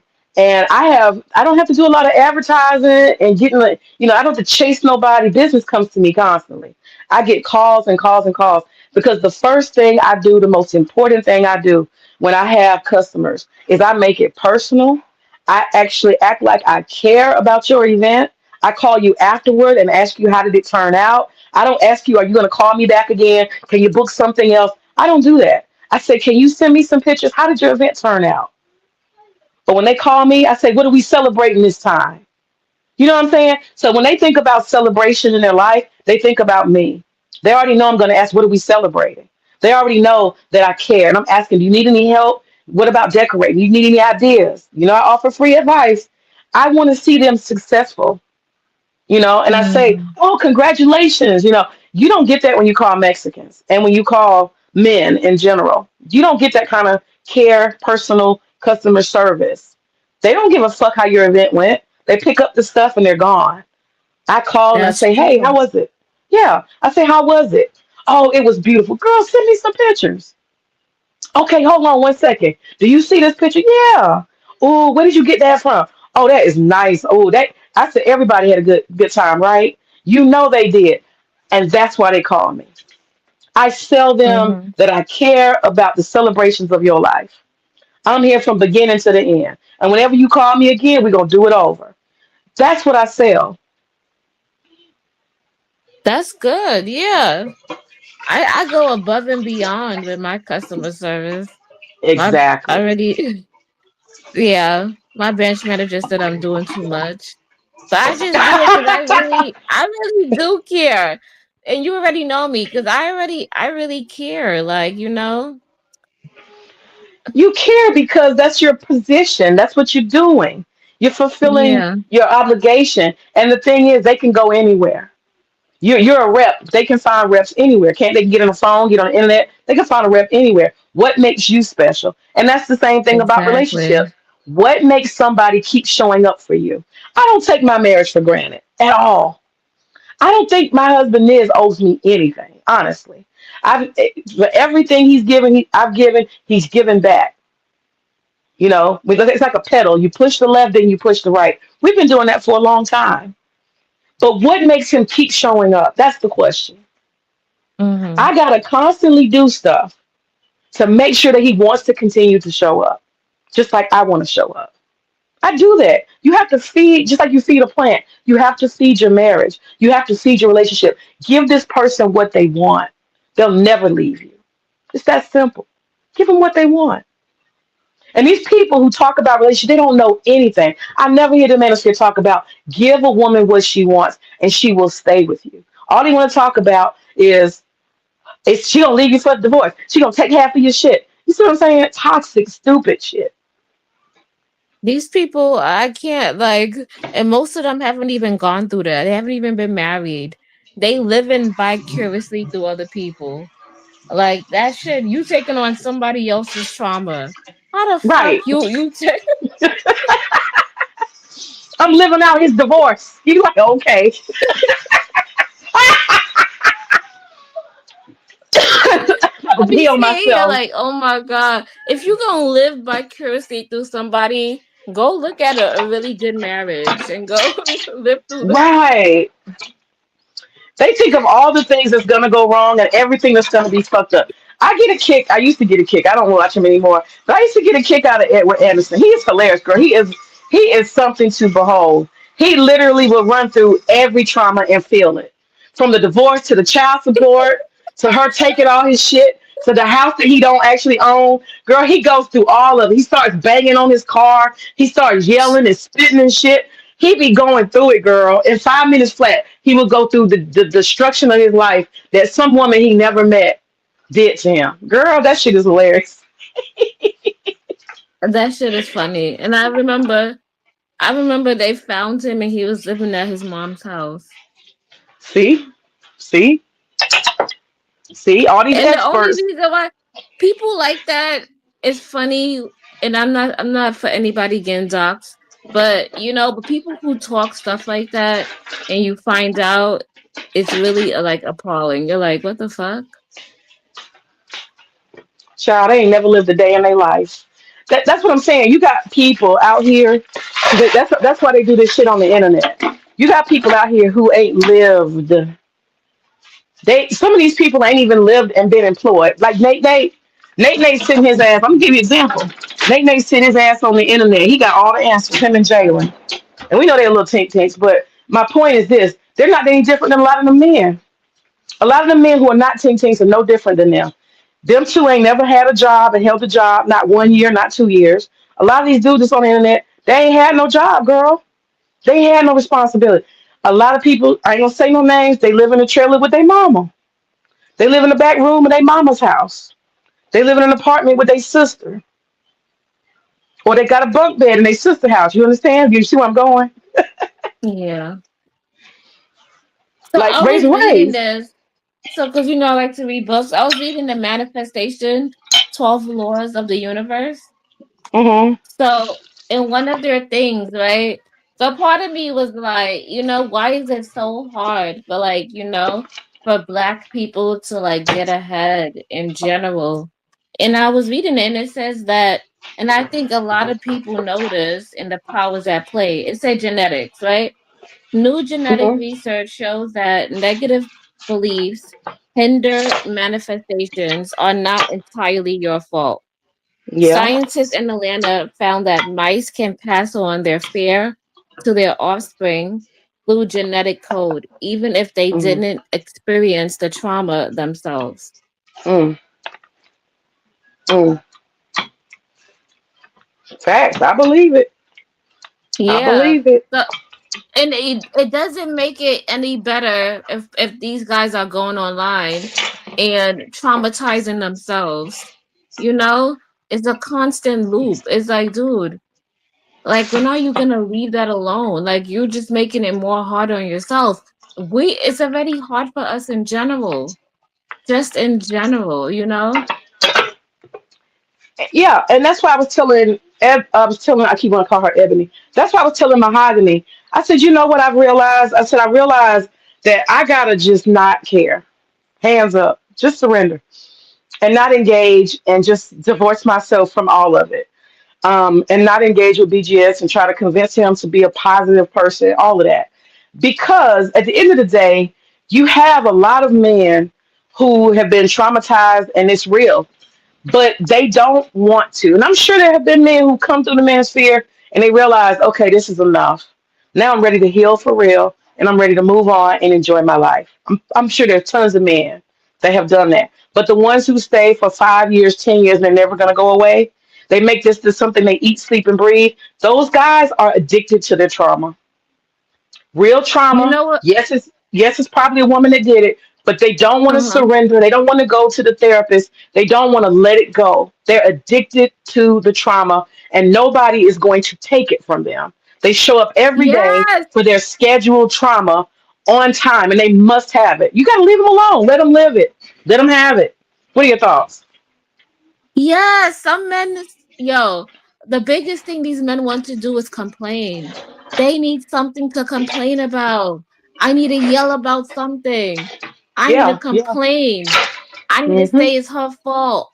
Like, yo, I just got to get mad and complain because I could get attention and people will listen to me and people will feel what I feel. And that's what it is. I was gonna say, my mother used to always say, "Your friends will carry you, but they won't bring you back." Right. But you know what? Think about this, creator. It's so much easier to just say women are crazy and I don't want one. Okay? Mm. It's so much easier because it's hard for that guy to figure out how to get a job so that he could actually take a woman on a date. So this is not do dates. We just gonna say women are bad.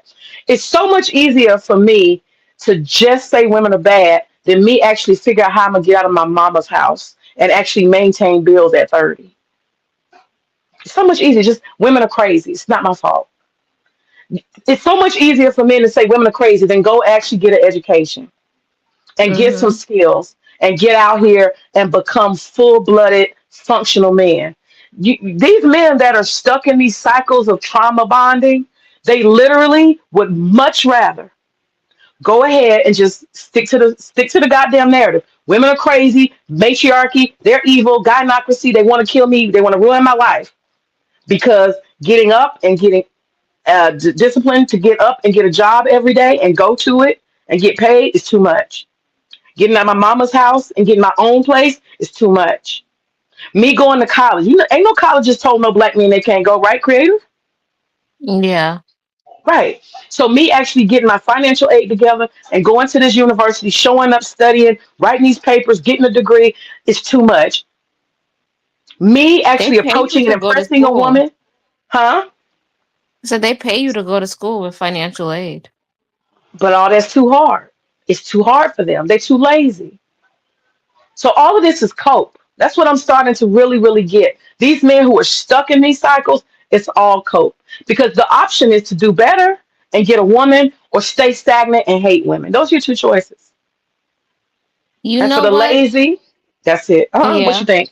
What you think? I was gonna say there's so much information online to combat all of those things, those energetic patterns, that is sad. You got EMT tapping sessions that you can do on yourself to help you through that. If you need a job, it's so crazy how many doors will open in the universe for you if you just get up and try. If you just become Child, positive, if you just change your thought process, you will be so amazed of how many doors will open for you. It's child. crazy. It is. I know what you're talking about. I teach manifestation. I don't bring it to YouTube, but I teach manifestation. I've been teaching that for a long time. Manifestation through SATS, state akin to sleep, and it's a zeta brainwave activity of visualization and positive mindset and positive affirmations. It's charging yourself up with a new reality, stepping into a new zone that you created, that you pull down from the ethers. I teach this shit. I don't bring it to YouTube. I have pictures. I'll print some of my pictures of what I do in my I'll put it in my posts. But I've been doing that for years. I get paid to do it. I do all kind of There you retreats and go. stuff. Yeah, I get paid to do retreats, yoga retreats, all kind of retreats, traveling retreats. I've done a lot of it. Ever since COVID, I didn't do it because I tried to do it during COVID and people were too scared. They don't want to be close to proximity and all this other shit. So I had kind of just refocused myself on other things since COVID. But before COVID, honey, I was teaching that shit and I was getting a lot of results. People come back and we have to share out. What did you manifest? Let's talk about it. Now, how are we going to tweak that? I want you to revisualize that. I want you to change your Hmm. perspective on that. You're getting stuck right here, and that's what I would do. I would help them navigate their mind to something else. I just can't see me doing X, Y, and Z because I don't have so and so. Stop it. You need to say, I am, I need you to embody this. I am X, Y, and Z. And don't let any other thoughts come in. Now, whatever it is you need to do to make you feel confident in that, go do it. If you need to take a course to make you feel better, then go do that. But decide right now that you are going to be and you embody, you have already become. That's it. We're done with this. Now keep meditating, Yeah. keep focusing on it. Keep revisiting the same thing until you are where exactly you want to be manifested on the third dimension. Because we're going to create in the Yeah. fifth dimension. We're going to create in the fifth dimension. And that's what I do. I taught people how to create in the fifth dimension and let it manifest in the third. You know? Yeah, because these men need that because that's how I manifested my house. Actually, Hmm. I manifested this house. I Yeah. went through all of that. Like I really did. And I was like so amazed and it happened. Like Ain't it and I something? got it. Ain't it something? Right? And let me tell you what's amazing about it. Because once you have made your mind up, all the pieces and the parts that you did not assemble start to methodically come together in ways you could have never imagined and you cannot choreograph. That's the part. Yes, you know what? And sometimes we want to dictate how it's Right. going to happen, but we don't Right. have any say in how. Let the None. universe figure it out. All we need to Yes. do is match that vibration and be in that alignment. That's it. It's all about alignment, vibration, and believing because you know. That's all it is. Girl, I have watched shit come together for people, myself, others, and I'm like, tell me the story of the manifestation over and over again. Girl, it's crazy. That's the one thing I do know. That shit will come together with pieces that you could have never placed there. Through miraculous means, shit starts showing up. And you'll be like, God damn. Yeah, that's And then you manifestation. yes, then you find out all of this, then you figure out, okay, that's why, because I needed to co-create with that person. Okay. Right. Yeah. Yeah, And, you just and you you and you just will find gotta out that there's some people that moved out of your way and you didn't know why they were moved out of your way. You know? Yes, even that happened to me. I was placed on different teams. I was moved around. Things was moved around for me. And I was just Hmm. like, wow. I was like, it wasn't working before, but now I see. So yeah, things really do happen for you. Absolutely, absolutely. Because I have people that would come to me and they'd be like, I don't like this, I don't like that. They just tell me the truth, and I say, okay, I hear the negative, I understand the negative. Now let's do the opposite. This is the part, the translation part. People had a hard time with. They want to keep saying, I don't want a job where I got an ugly, mean boss. See, we're starting off wrong. I need a Yeah, career. I need to work in a space and a place where people appreciate me and I get paid what I deserve. That's the manifestation. Now embody that, exactly. visualize that. Yeah, yeah. You don't talk about what you don't want. You talk about the things you do want. And you keep Right. saying it every day. Yeah. Every day. But Every see day. how these men be feeling these type of negative emotions that look and manifested into health conditions, illnesses. I had a shaman who told me that I was harboring too much negative feelings and it was affecting my stomach. And she even told me that. So if she told me that, imagine what these, the things that's going on behind scenes. Oh yeah. Oh yeah. All them niggas is sick.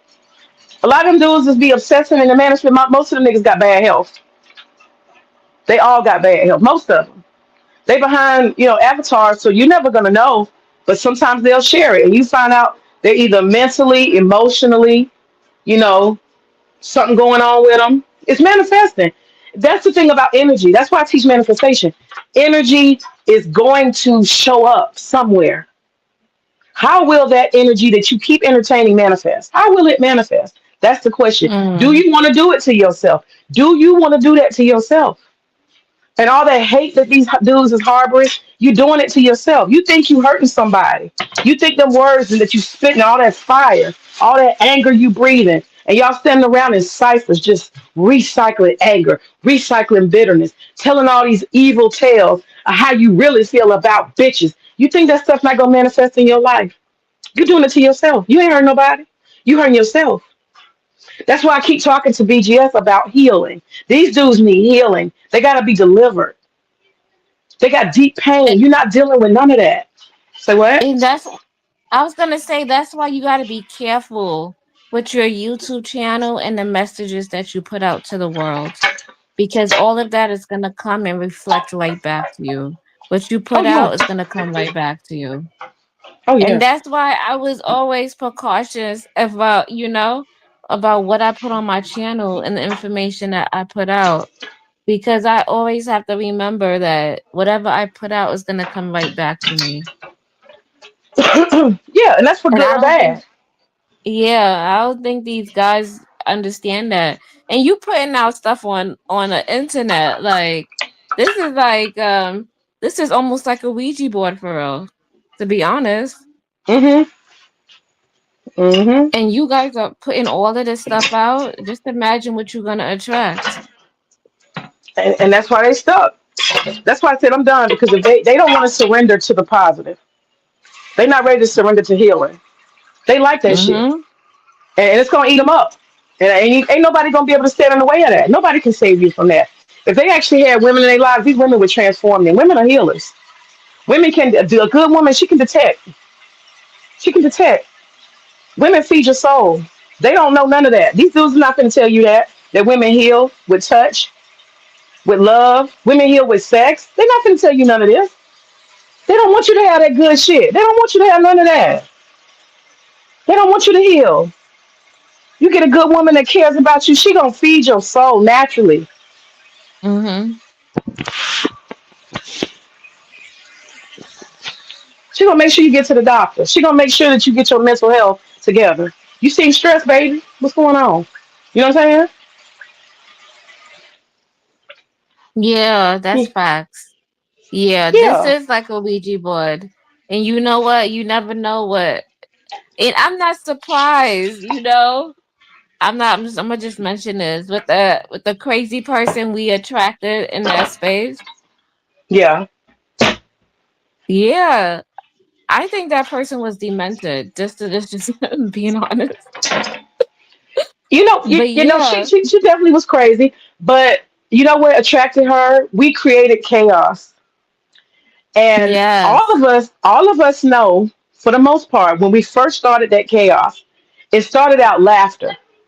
It started out funny, and somebody in our group interjected real anger. I don't know who. I can't blame who. Okay, but vengeance came into the picture, and you know it's like a portal. When it comes to that spiritual shit, it's like a portal. Once you open the door, it's Pandora's box. You don't know what fucking spirit's coming through. You know what I'm saying? yeah. We created a ball of chaos. We were laughing. It was raucous. It was wild. It was fun. It was exciting. It was moving. It was like a fucking tornado. It was pure chaos. We created chaos, and somewhere in that chaos, that cyclone, that tornado we created, it started to become destructive. Somebody, different energies in it. Maybe it was Peso. Maybe it was Torch. Who knows? Somebody took it serious. And that's all it took for the portal to open and a real demon to come through. You see what I'm saying? Mm-hmm. And that's the thing. How they say you lay around with dogs, you with flea your dogs, you get fleas. I'm not saying anybody's a dog or fleas. I'm just saying that association, your association, my association, our participation in the fun chaos. It was fun chaos. But that element was there. And when the devil came in, we all got caught up in it. All of us. It was tumultuous. It was wild. You know, we all got caught up in it by association. So it pulled everybody in a little bit by little bit. And people had different energies they brought to the table once it started getting serious. You know, it is what it is. Mm-hmm. But you remember That what I even told pulled you, some chaos huh? out of me. That even pulled That's what some I, chaos out of. you see? Yeah, girl, exactly. And even me, I'm a spiritual person, and I didn't know you that well, but the one thing I did get from you, you're a healer, and you are a healed person. I got that from you. And so I was trolling a little bit, but I was so fucking serious. And when I said it on Peso's channel. I was like, I don't know what's up with Creative, because what I get from her is a very good vibe. I see her beyond all of this, and I don't know if somebody brought some energy out that's not normal, but I see her better than this. Not judging you, but I see a good energy in you. You know what I'm saying? Mm-hmm.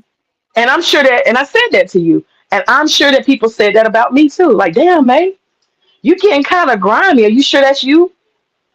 And I'm sure I came out of character plenty. I remember one particular day I was cussing Femi out, and I said some shit. I usually don't say mean stuff to staff, but that particular day, I remember at the end of it, I had collected so much negativity, people talking shit to me, and I started taking it personal. And I had this buildup of energy. And after a while, you get so much negativity from people, you start wanting to repay it back. You know, you gonna absorb so much. And that day, I decided to let it out. And I remember how I felt. I felt horrible. I was talking shit, mad shit. You ugly this. You no, no, no, no, no. I was saying stuff I would never say to somebody. I mean, I was going in as much as I could, and there was no troll to it.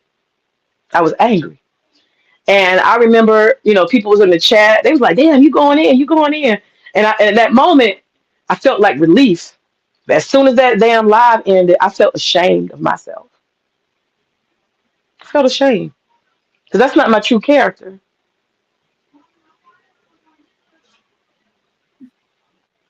You know, for the longest time, I would, if you notice, I would pick at stupid stuff. You know, when I'm trolling, oh, I'm gonna pick at your paper plates. You know what I'm saying? I'll Yeah. pick it. You know, I'll pick at silly shit. I picked at Mr. Rucker because I said his girlfriend was cooking tacos or some shit. I pick at silly shit. I pick at somebody's outfit. I don't ever try to say anything that tears at somebody's personhood. And that day was a different Maymuna. That's all I can tell you.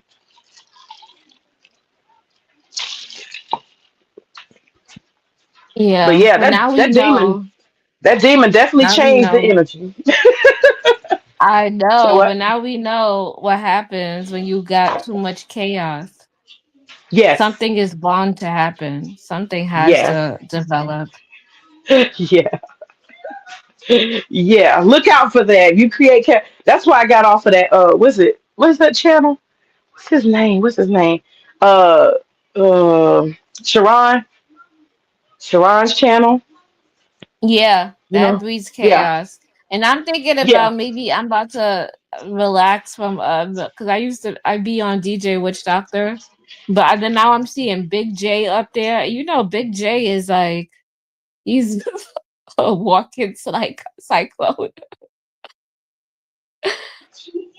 Honey, Big So J I'm thinking of is Big J is just a busybody, you know.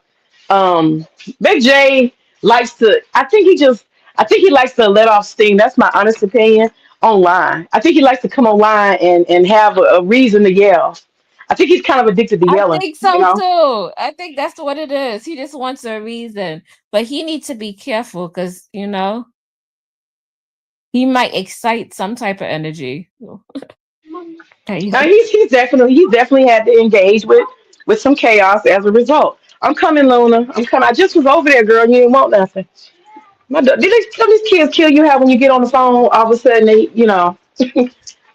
All of a sudden they want to talk to you, they be in your face, they asking you for this, they want all your attention. Then when you get off the phone, they go about their business. They don't care. Child. I just walked through the room, and all of a sudden she needs something because I walked in. I'm like, girl, stop, girl, bye. I just came through there and asked her what she needed. She didn't say nothing. Oh, she saw me walking past. Oh, I need something. Oh, come on now. Anyway, Nah, but but you're yeah. right. Chaos does happen. When chaos happen, it's like a hurricane, and when it comes, it blows. Oh yeah. No, you're And right. it, have you seen that movie Fallen? You ever saw that Fallen with Denzel Washington? Uh-huh. Okay, I don't know if you remember that spirit would jump on people by touch. Yeah. Yeah, that's some real shit. Them spirits be jumping, honey. They be jumping. Um, and I've seen that. I've seen that in human nature. Particularly like when I was a high school teacher, we have like a group of kids fight at lunch. Just the hearing about a fight, other kids, the next thing you know, it's a fight over there, a fight over here, a fight. You like, God damn, how this shit start spreading? Chaos just spreads. That's a natural nature, just like fire. It just spreads. It spread. It go everywhere and get anybody who's close. And so, yeah, avoiding chaos is definitely, definitely a very wise thing. You know,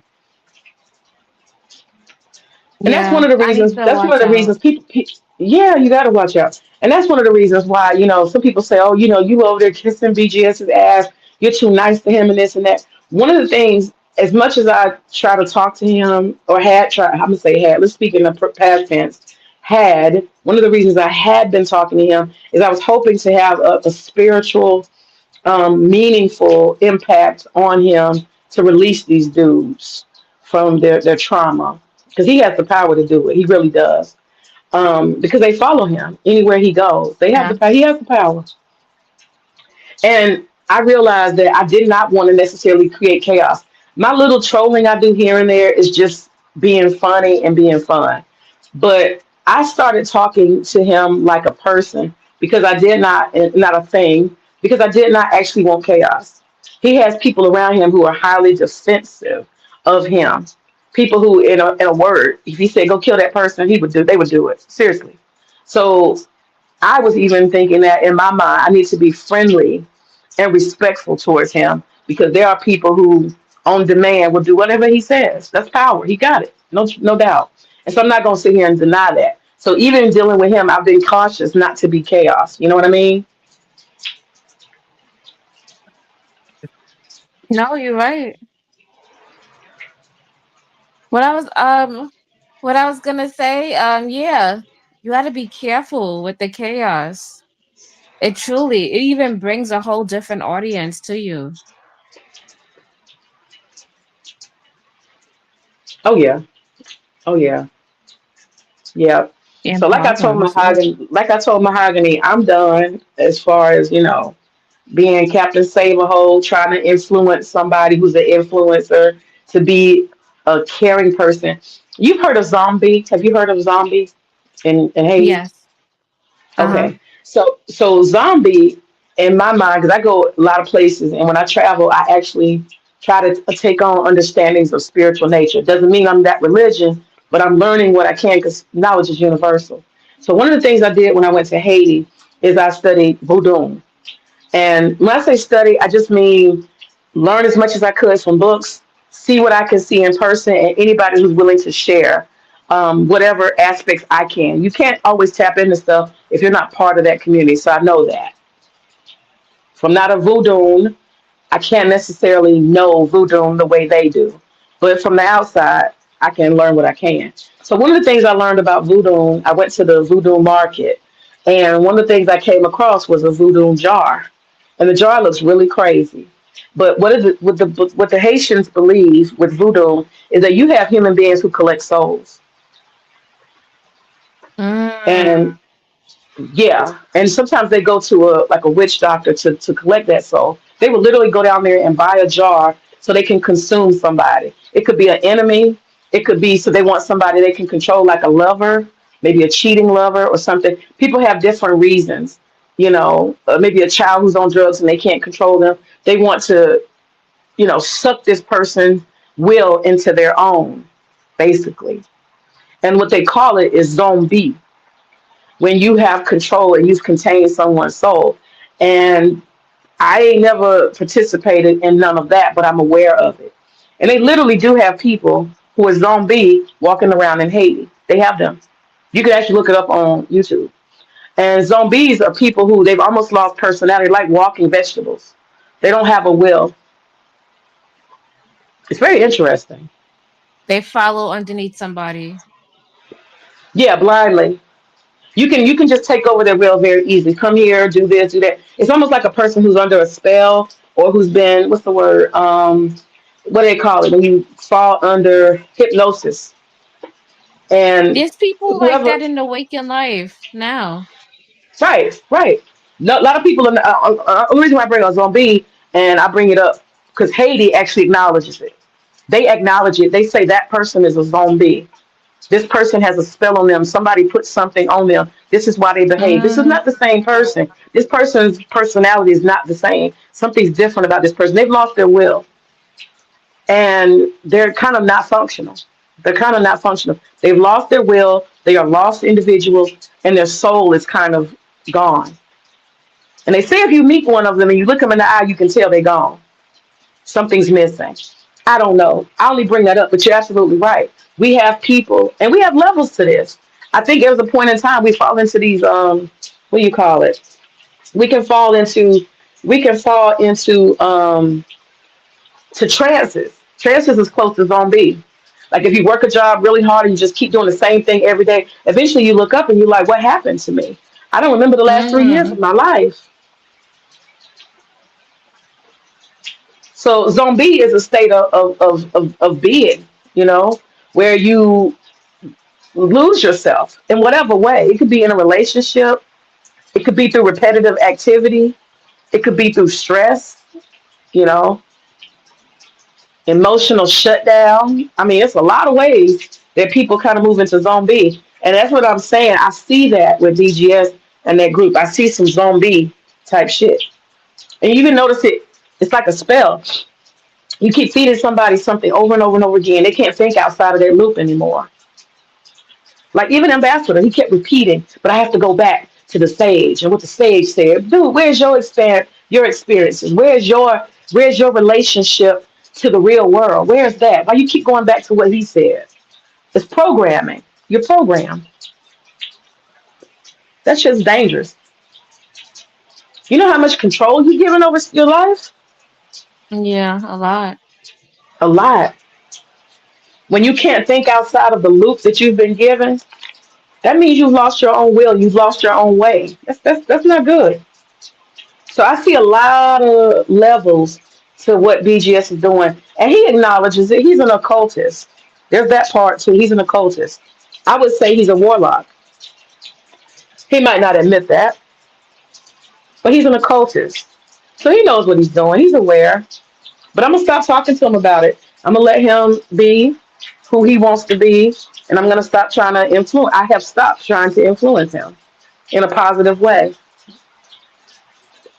So I say that to say no more chaos for me. I'm not even going to contribute or have anything else to say about him or speak to him or whatever. I'm done. I'm so done. No more chaos for me. I'm good. That's good, May, because I can't be on the channel, on your channel with dumbfounded people. I know every time you come on, you be like, "Oh God, he's here again." Him and his You like followers. made and brought that low vibration over here again. And one of his followers tried to talk to me behind the scenes. Girl, I saw him. He was macking on you so hard. He was macking on you so hard. He wasn't behind the scenes. He was in front of the scenes. He was not. He was interrupting the whole fucking stream just to say something to you to ask more about you. I said, look at this. This shows you these men are very. They could talk all that shit. Ah, women this and women that. They love women. They just can't get them. That is facts. Yeah, he proved it. He was so excited to talk to a real live woman. He was so excited. He couldn't hold it back. I'm sorry, this question goes to creator. I'm sorry, this question is for creator. I was like, God damn, dude, what are you doing? It's a group conversation. This is for creative. I'm like, oh wow. So wow. But So yeah, he he spilled tried to hit you up. all the beans about himself. That was crazy. Girl, he was trying to figure out the angle, honey. He was like, what do I got to say to get closer to you, girl? That's what he did. You said behind the scenes he came and tried to talk to you. Yeah. Oh wow. And I don't think all them dudes is a mess. You know, some of them are just nerds that never recover. They're not nerds now, but they think they are just because that's how they was in high school. I don't know why these people keep referring back to high school. I was like, man, grow the fuck up. I think they just lack the confidence. They're missing that that masculine umph. And I don't know, I'm not a man. I don't know how to have them get it, but that's what they're missing is something that needs to be tweaked inside of them. I don't know if you understand me what that umph is.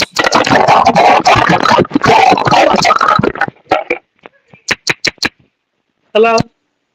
Yeah, Meg went through a whole lot of underwater. Look at Yeah, I came did. back. My shit fell in the dishwater. Hold on. Oh shit. Is good? Girl, my shit fell in the dishwater. Can you hear me? I can hear you. Okay, cool. It's not muffled. No, it's good. Okay, cool. Yeah, I got some good earphones, huh? That motherfucker fell in the It's water. You heard it. You can hear it. You like, God damn, this shit went in water. it Yeah, they sounded don't like have we went in confidence. underwater and came back. Girl, they don't have no confidence. They don't have confidence. And confidence is big, you know? And unfortunately, I think they think they're getting confidence by listening to negativity. They feel more confident. Yeah, Mm. what do they say? I'm a good catch. I'm a good man. I'm an alpha male. I'm this, I'm that. And they all pretend together. So they get confidence that way. Fake confidence, but confidence nonetheless. But yeah, no, hey, everybody got to have their trials and tribulations. And you either are resilient and you rise above or you fucking fall. And that's it, you know? That's good. At least you tried. You tried though. I give you Yeah, I props for did. going over them. Thank you. Girl, and when With I those first started, crazy people. it was just trolling, you know? And then I started really listening to them. I was like, wow, this shit deeper than I thought. And I kept going down that rabbit hole. This shit deeper than I thought. God damn, you know, that's what I kept saying. God damn. I said, these niggas got real problems. God damn. Hmm. I need to But mind now let my me leave mind. you. Look, I need to mind my married business. That's what I need to do. Huh? Let me leave you, let you go. Oh, I was gonna ask you, are you cooking for Thanksgiving? Yeah, I already got everything, and I'm gonna start cooking tomorrow. Okay.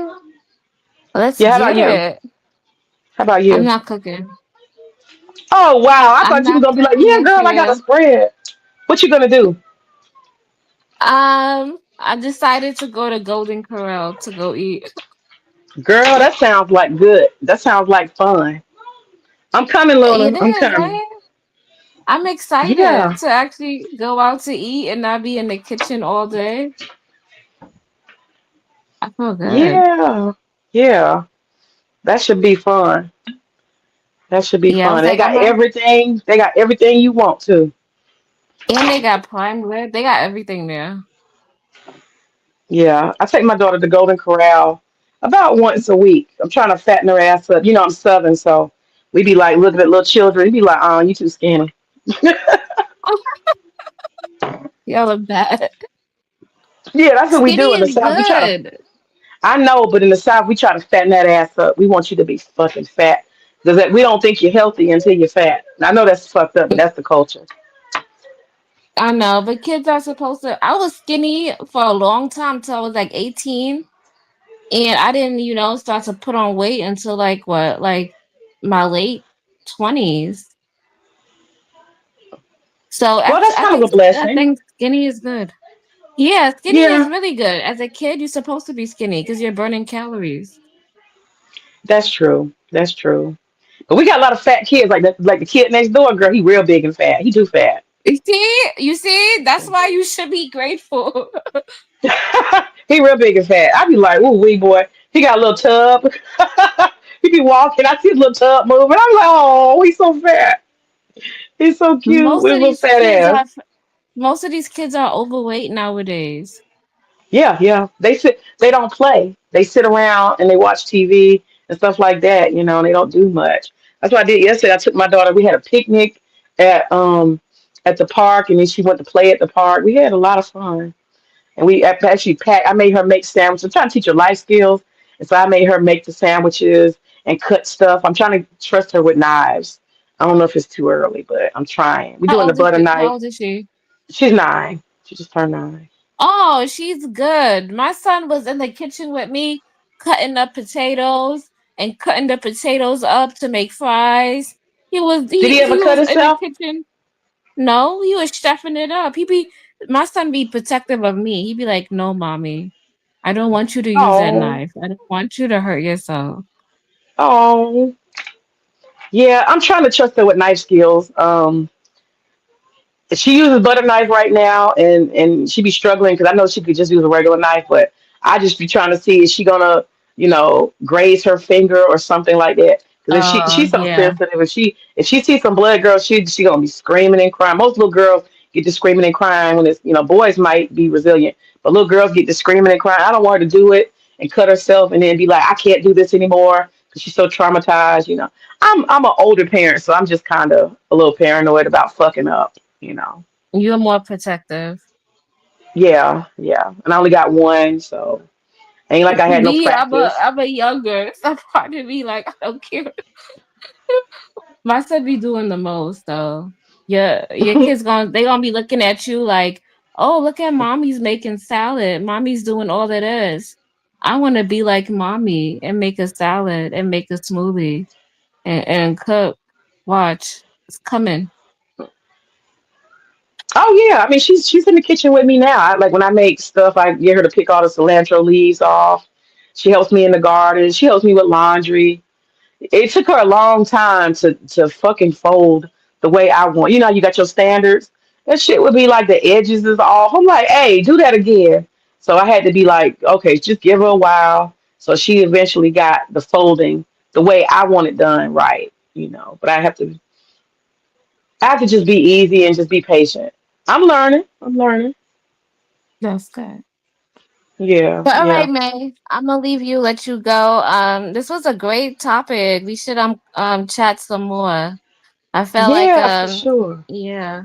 Yeah, we uncovered some things that happened in the Didn't we? past Didn't we though? Yes, and we why did. they happened. Okay. But I appreciate you so much. All right. All right, peace. Whoo! What a stream, what a stream. I tell you what, y'all, I feel good. And I think that's the important thing to feel, even if you go through a lot of different emotions, ups and downs. I think at the end, if you feel good, you feel relief, you feel clarity, that's a good thing. And so I appreciate creatives healing positive energy. I appreciate that. That really helped me get to a good space. I usually don't be emotional on here, you know. I usually kind of just be silly and stupid, be a clown.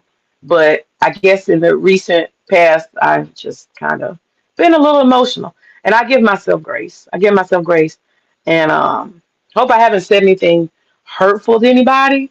But I do think that we have to, face reality at some point. We have to deal with reality. That's what I'm saying. And we got to do that. All right. Peace, peace. Ashe, look, y'all have a good night. All right. Bye.